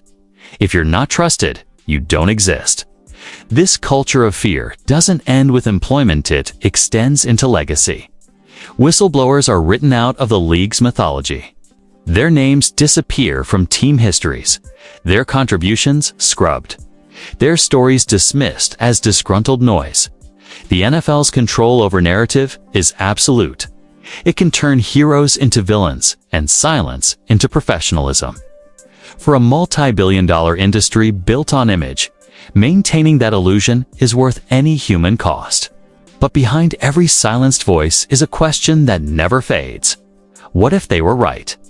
What if the rot runs deeper than the headlines reveal? Over the years, fragments of truth have surfaced: emails, anonymous testimonies, documents leaked under threat of lawsuits, all pointing to an uncomfortable reality. The league's obsession with containment isn't just about protecting the shield. It's about protecting the machinery that runs beneath it, the sponsorships, the broadcast deals, the myth of honor. For those who choose to speak, the reward is often personal ruin. Careers collapse, friendships dissolve, and reputations never recover. But there's something noble, even tragic, in their defiance. They remind us that beneath the spectacle, the NFL is still run by people fallible, ambitious, and terrified of losing what they've built. Whistleblowers strip away the armor, revealing the human cost of silence. In a way, their courage preserves the game more than it damages it. Each confession, each leaked document, each risky truth-telling moment forces accountability, however small. It's the only mechanism that keeps the NFL from devouring itself completely. The problem is that the system doesn't honor them, it buries them. The silence that follows is the league's real power. It's not enforced by violence or censorship, but by the collective agreement that speaking up is suicide. The players know it. The coaches know it. The executives count on it. And yet, somewhere, there's always another insider watching, documenting, waiting for the moment when loyalty finally cracks under the weight of conscience. Because even in the most controlled system, truth finds its way out. Slowly, quietly, but always, eventually. Power doesn't always roar. Sometimes it whispers. Sometimes it hides behind polished press conferences, sealed reports, and phrases like "the matter has been addressed." In the NFL, no phrase is more revealing or more hollow. Because when scandals have threatened to expose the game's underbelly, the league's instinct has rarely been transparency. It's been control. The NFL's internal investigations have long carried the illusion of accountability. But peel back that facade, and what emerges is a machine built to manage outrage, not uncover truth. Every inquiry, every suspension, every statement has been filtered through the same prism. What's best for the shield? That phrase, "protect the shield," wasn't just a slogan. It became an ethos, an unspoken law that guided the league's every move when the lights grew too hot. When Spygate erupted in 2007, Commissioner Roger Goodell stood before cameras and promised integrity. The New England Patriots had been caught videotaping opponents' defensive signals, direct violation of league rules. On the surface, the response seemed swift. Fines were issued, $500,000 for Bill Belichick, $250,000 for the team, and the loss of a first-round draft pick. Justice, it seemed, had been served. But within weeks, questions began to fester. Where were the tapes? What exactly did they show? The answer came quietly, almost absurdly. The league destroyed them. Goodell confirmed that the evidence-6 tapes and accompanying notes had been shredded. The reasoning was to protect the integrity of the game. But integrity doesn't require fire. It requires preservation. And yet, the NFL chose the torch. Years later, former employees hinted that those tapes revealed far more than sideline signals, that they documented a systematic effort spanning seasons. But, with the physical evidence gone, speculation became the only surviving record. The message was clear. The league's definition of closure was not truth, but silence. It wasn't the first time, wouldn't be the last. In the early 1990s, rumors circulated that teams were using private investigators to track referees' habits and biases, a primitive form of behavioral espionage. The NFL's response was to open an internal review, which quietly concluded there was no evidence of widespread misconduct. The findings were never made public. Decades later, when similar tactics re-emerged with digital analytics, the league again claimed surprise. But how can you be shocked by what you never truly tried to see? The pattern deepened during Bountygate. When the Saints' bounty system came to light, the NFL unleashed one of the harshest punishments in its history. Suspensions, bans, fines, justice on display. But beneath the spectacle was another truth. The bounty culture wasn't unique to New Orleans. Dozens of former players across eras admitted that informal hit rewards had existed for decades. The league didn't just miss, it tolerated it, so long as it stayed whispered. When the scandal went public, the punishment wasn't about morality, it was about optics. Someone had to be the example. The Saints just happened to be in the wrong spotlight at the wrong time. That selective enforcement defined an era. When rule-breaking threatened revenue, image, or ratings, the league struck hard. When it didn't, the silence was deafening. Consider the 2010 reports of teams manipulating injury reports to hide concussions or painkiller abuse. Investigations were announced with solemn press releases, but the outcomes? Minimal fines, no major reforms, and not a single name attached to lasting accountability. Even Deflategate, for all its media chaos, revealed more about perception management than rule enforcement. The league commissioned an independent report, the Wells Report, which concluded that it was more probable than not that Tom Brady had some awareness of underinflated footballs. More probable than not. For words that carried no proof, just suspicion dressed as certainty. Yet, armed with ambiguity, the NFL suspended one of its icons for 4 games. Critics called it theater. Supporters called it justice. But either way, it was spectacle, an exercise in control, not clarity. Behind these investigations lies a structure designed to ensure the league remains both judge and jury. Unlike government bodies or external regulators, the NFL's independent investigations often operate within a framework funded and commissioned by the league itself. Reports are reviewed, edited, and released under its discretion.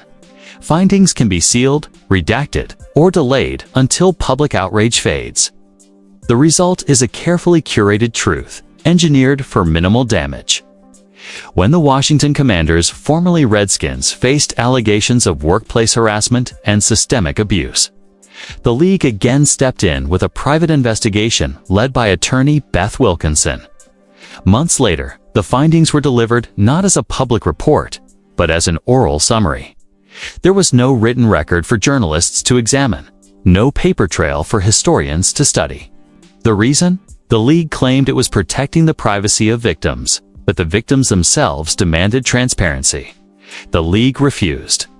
The outcome: the team was fined $10 million. Its owner temporarily stepped aside, and the story faded. The full truth remained locked away. This isn't negligence, it's design. The NFL's power doesn't just rest in its brand. It rests in its monopoly over narrative. Every scandal becomes a story it gets to write. Every punishment becomes a chapter it controls. And for all its talk of fairness, the league has always played favorites. Big markets, big stars, and billion-dollar owners receive leniency disguised as discretion. Lesser teams and expendable figures become examples. The scale of justice bends toward visibility, not virtue. Consider the disparity between how the Patriots were treated for Spygate and how lesser-known franchises were treated for minor infractions. Teams accused of tampering with equipment or minor practice violations often faced penalties disproportionate to their offenses, while the league's giants were shielded by the sheer size of their influence. One former executive put it bluntly: some teams have power. The rest have rules. And yet, the deeper tragedy isn't in the manipulation itself, it's in what it erodes. Every buried file, every sealed report chips away at the credibility that once made the game sacred. Fans don't just love football for touchdowns and tackles. They love the illusion that the competition is pure, that the outcome, however brutal, is earned. The league's blind eye turns that illusion into a lie, whispered loud enough for everyone to hear, but quiet enough to ignore. The system thrives on exhaustion. Scandals flare, investigations launch, headlines rage and then fade. By the time the truth threatens to surface, another season begins. Another storyline takes over. The machine resets. In that rhythm of distraction, accountability dies quietly, replaced by entertainment. The league doesn't need to prove innocence.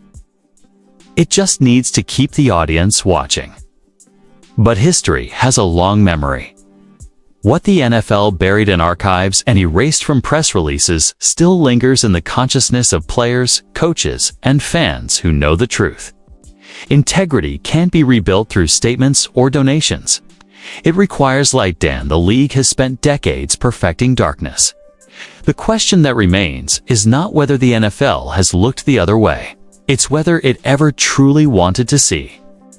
Winning has a sound. It's the roar of the crowd, the crash of helmets, the confetti storm that turns chaos into celebration.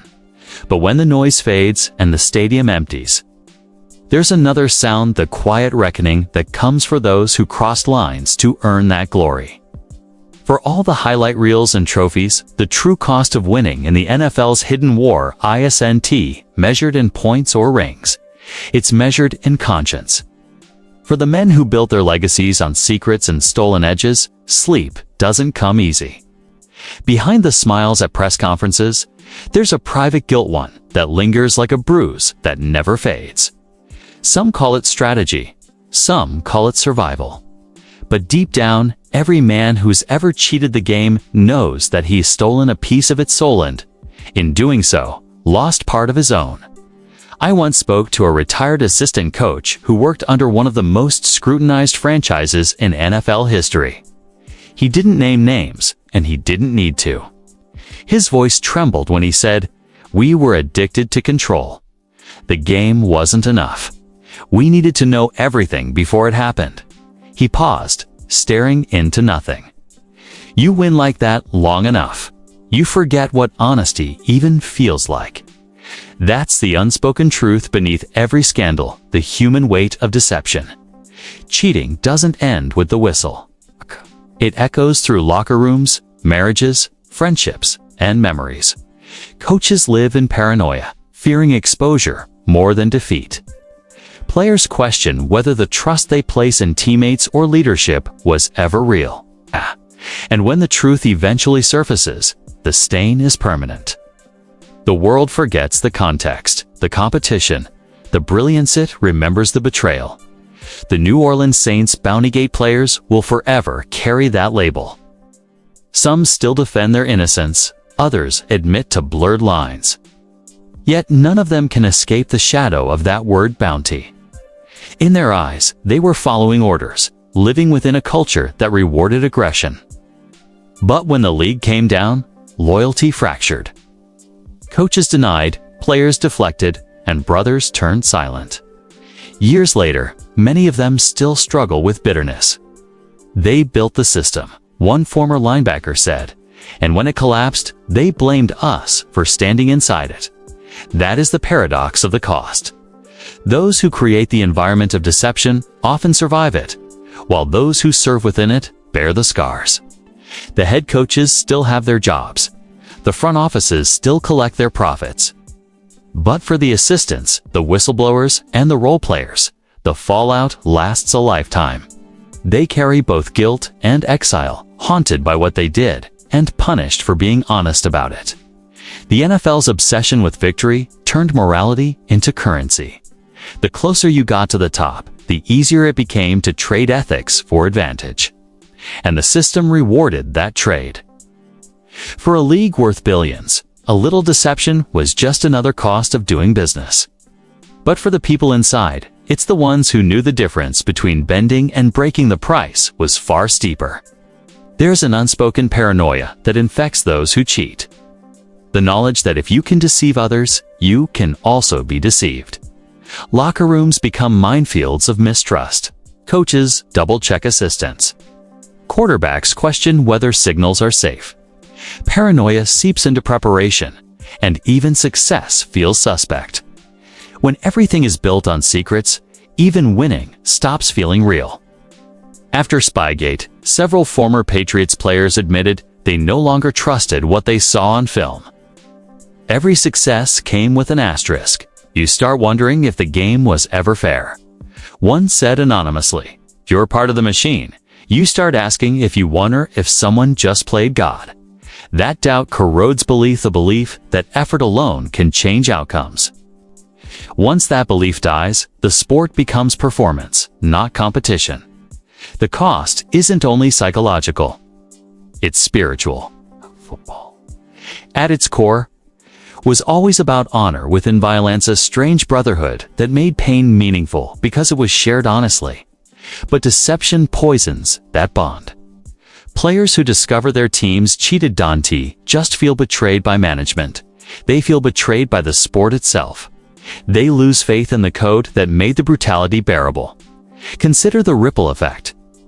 A coach decides to spy, to tweak equipment, to steal signals. The immediate result might be victory, but the longer result, years of suspicion, careers ruined, reputations blackened. Future players inherit a legacy they didn't choose. Fans begin to doubt. The integrity that takes generations to build is undone in a moment of arrogance. And yet, even knowing this, the temptation persists. Because in a league that demands perfection, honesty feels like a handicap. Coaches are paid to win, not to confess. Owners measure success in Lombardi trophies, not moral victories. The system rewards those who deliver, not those who refuse. So the cycle repeats. The whispers continue. The lines blur again. It's easy to condemn from a distance, harder to understand up close. Imagine standing on the sideline, your entire career hinging on a single drive, a single game, a single season.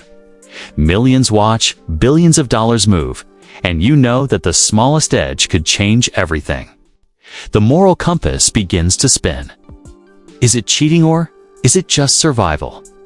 That's how rationalization takes root. Everyone's doing it, they tell themselves. We're just leveling the field. But deception is never symmetrical. It spreads unevenly, rewarding those willing to risk everything while punishing those who refuse. Over time, the league becomes a hall of mirrors where the same faces preach integrity in public and pursue information warfare in private. The cost of winning is also measured in the loss of innocence. Players once dreamed of glory. Now they talk about leverage. Coaches used to chase excellence. Now they chase intel. The beauty of football, the elegance of strategy, the purity of competition becomes just another stage for manipulation. It's no longer about who plays better, but who hides better. Some never recover.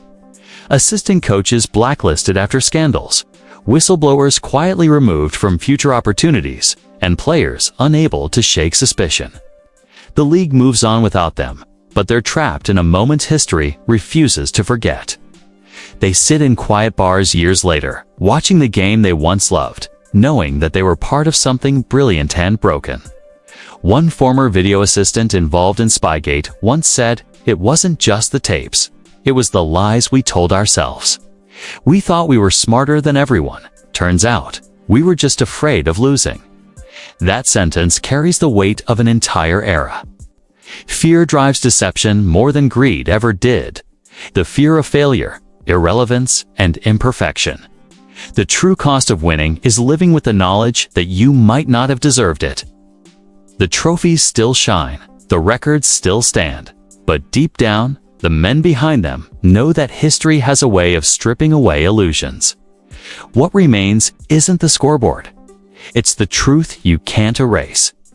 And for some, that truth arrives late long after the cheering stops.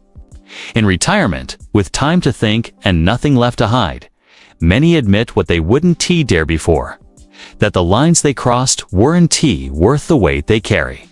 Because once you cheat the game, it never truly belongs to you again. Every great dynasty in NFL history has been built on a foundation of discipline, innovation, and sometimes deception. The brilliance is undeniable, but the moral debt compounds. And, like all debts, it demands payment. Not in dollars or suspensions, but in the sleepless nights of those who traded integrity for control. In the end, the cost of winning isn't counted in rings, it's counted in regrets. The boundaries that once defined cheating in football are dissolving into data. What was once about hidden cameras or stolen playbooks has evolved into something far more sophisticated and far less visible. The new game of deception doesn't take place on the field or in locker rooms. It unfolds in algorithms, encrypted systems, and data warehouses humming in silence beneath billion-dollar franchises. The rise of artificial intelligence in the NFL began innocently enough. Teams wanted efficiency, smarter scouting, faster film study, predictive analytics. But in the arms race of innovation, every tool can become a weapon. Today, AI systems can process hundreds of games in minutes, identifying tendencies, routes, and player habits with terrifying precision.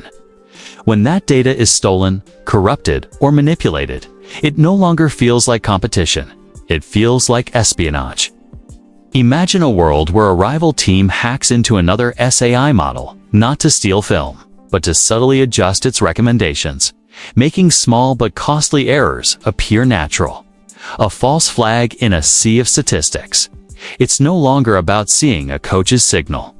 It's about poisoning the code that interprets it. And the deeper teams dive into digital analysis, the more vulnerable they become to sabotage that can't be traced with a camera or whistleblower.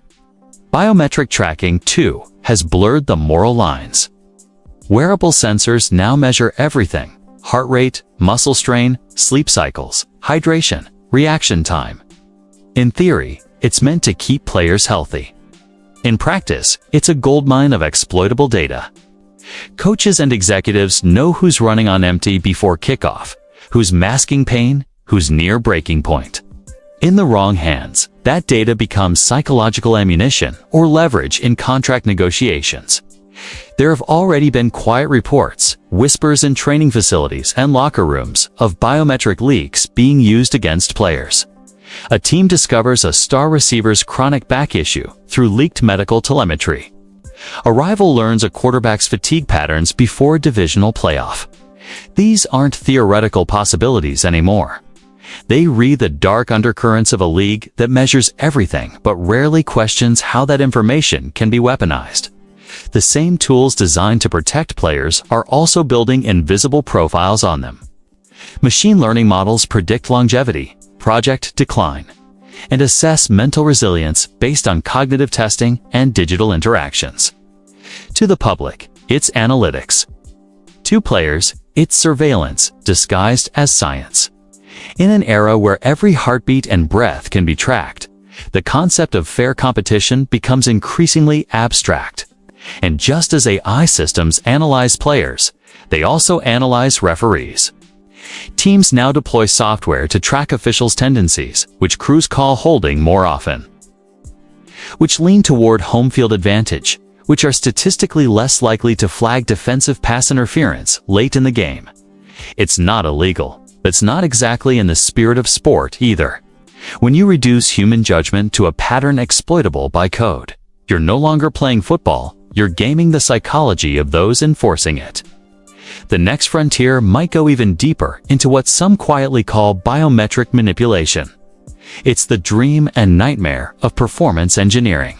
Neurofeedback headsets, oxygen microdosing, and wearable stimulants designed to enhance neural sharpness without triggering standard drug tests. The technology exists, the enforcement does not. The NFL's rulebook was written for a world of needles and pills, not nanotech and neurotech. The illusion of purity is maintained by the limits of what can be detected, not by what can be done. What makes this age particularly dangerous is that every innovation arrives wrapped in the language of progress. AI scouting is called efficiency. Biometric tracking is called safety. Data integration is called transparency.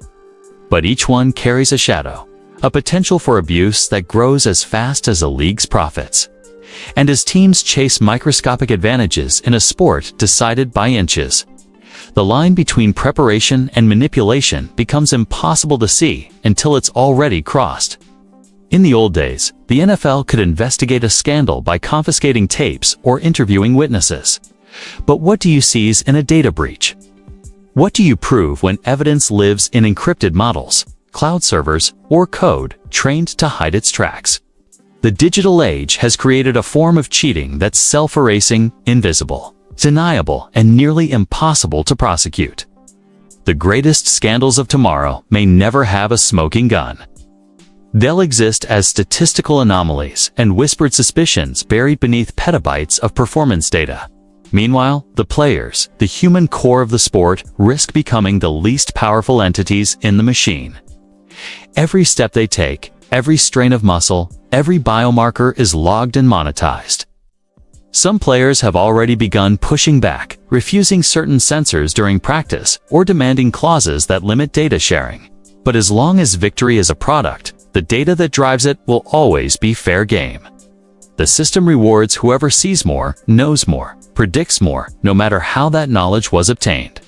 There's also a cultural shift underway. A generation raised on digital gaming and online competition doesn't see data manipulation as inherently immoral. To them, it's optimization.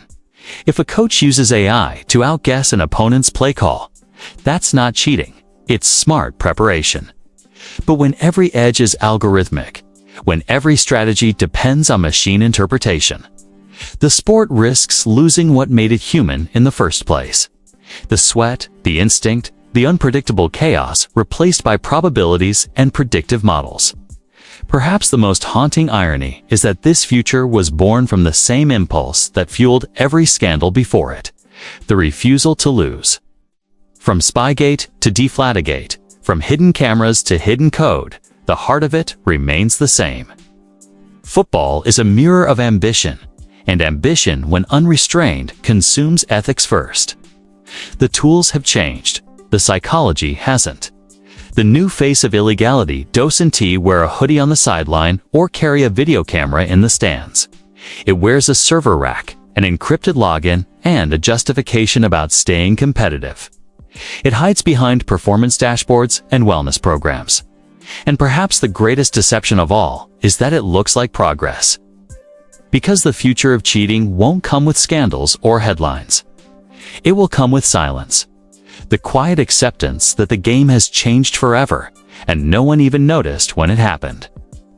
When you strip away the noise, the spectacle, the roaring stadiums, and the billions flowing through television contracts, the NFL has always been a mirror, a reflection of the human condition under pressure.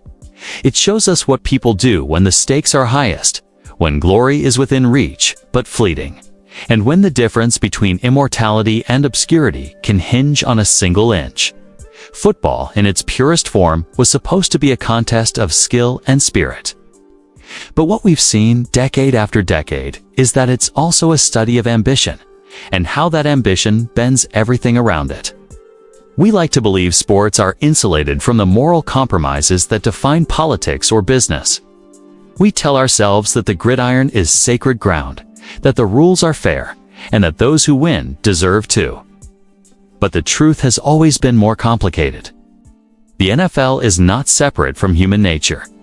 It is human nature, compressed into 60 minutes, replayed every Sunday. Every scandal, every act of deception, every whispered accusation of cheating isn't just a story about football. It's a story about who we become when the cost of failure feels unbearable. Behind the curtain, you learn that genius and betrayal often wear the same face. The same analytical brilliance that creates a revolutionary playbook can also design a system to exploit rulebook gray zones. The same obsessive preparation that makes a champion can twist into paranoia and deceit. The men who rise to the top of this game often operate in that fragile in-between space where innovation and manipulation overlap, and where moral certainty dissolves under the weight of winning. For some, that's the price of greatness. For others, it's the point of no return. In every locker room, there's an unspoken truth. Everyone is bending something. A rule, a code, a promise. Some do it out of desperation. Some do it out of habit. Most do it because they learned that the line between smart and unethical is drawn by whoever holds the trophy. History remembers champions, not compliance. And so the game evolves, each generation more cunning, more calculating, more detached from the innocence that once defined it.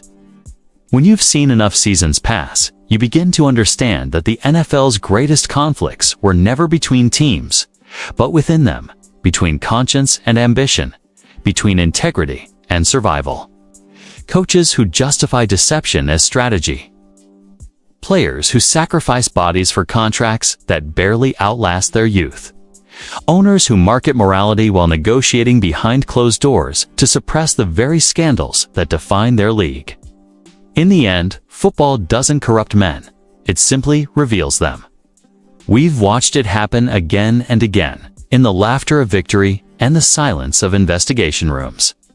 The NFL's history isn't just a timeline of championships, it's a confession written in real time. Spygate, Deflategate, bounty scandals, steroid eras. Each controversy forced the league to reckon not just with its image, but with its identity. Yet the reckoning never lasts.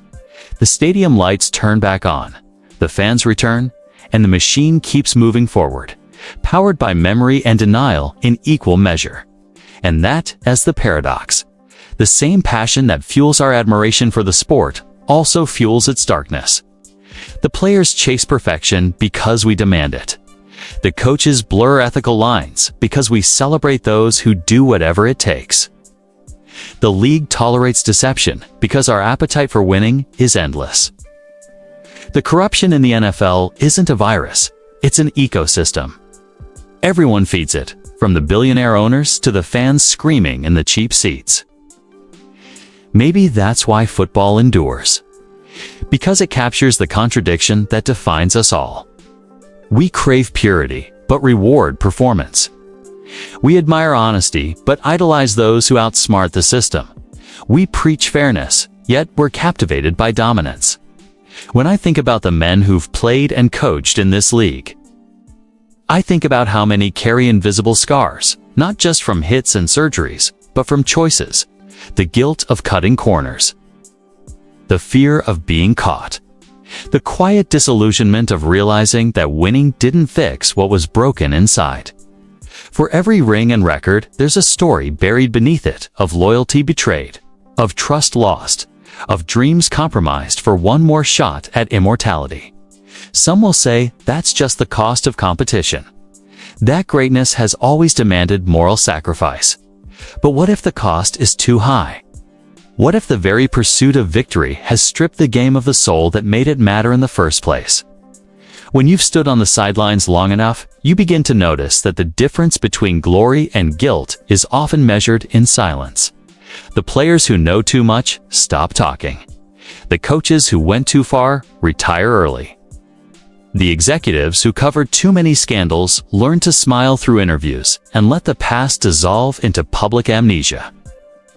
Time in the NFL erases everything except the scoreboard. And yet, even as the scandals pile up, the game keeps calling people back. Because deep down, beneath the greed and manipulation, there's still something beautiful about it. The rhythm, the courage, the fleeting unity between strangers chasing the same impossible goal. Maybe that's what saves football from itself. The idea that for every deception, there's still a moment of truth, a catch made against all odds. A comeback that defies logic, a team that wins cleanly when no one thought they could. That's what keeps fans believing, even when they know better. But the more you learn, the harder it becomes to see the field as innocent. You start noticing the small details, the patterns of control, the quiet silences that follow major headlines, the way integrity becomes a slogan rather than a standard. You begin to see that the NFL's true genius lies not in its athletes, but in its ability to convince us that the next season will be different. It never is. Maybe that's the tragedy, or maybe that's the truth. That football, like life, is built on contradictions we can't resolve. It's about loyalty and betrayal, creation and destruction, faith and cynicism. It shows us how far people will go to be remembered and how easily they lose themselves along the way. And yet, for all its flaws, the NFL remains an extraordinary mirror, one that reflects not just the sport, but the world it comes from. The corporations that prize results over ethics. The cultures that reward speed over substance. The societies that mistake power for virtue. When we look at the scandals that define the league, we're not seeing anomalies. We're seeing reflections. What it means to win and what it means to deserve to win have never been the same thing. And the space between them, that uneasy middle ground, is where most of the NFL's history lives. Every touchdown and trophy is shadowed by compromise, and every scandal, no matter how well hidden, leaves a residue that never quite fades. I've spent years studying this game, its brilliance, its deceit, its unrelenting ambition. And I've become to realize something simple but haunting. Football doesn't create heroes or villains. It creates opportunities for both, and the difference depends entirely on the choices made in moments no one ever sees. The league will continue to evolve. Technology will blur new lines. AI will write new definitions of fairness and foul play. But no matter how the tools change, the heart of the game will always be human, fragile, conflicted, and searching for meaning in a contest that's supposed to end when the clock runs out. It never really does. Because the NFL isn't just about points or championships. It's about the eternal question that haunts anyone who has ever wanted something too much. What are you willing to become to win? In the end, maybe that's the real score. Not what's on the board, but what's left in the soul after the final whistle.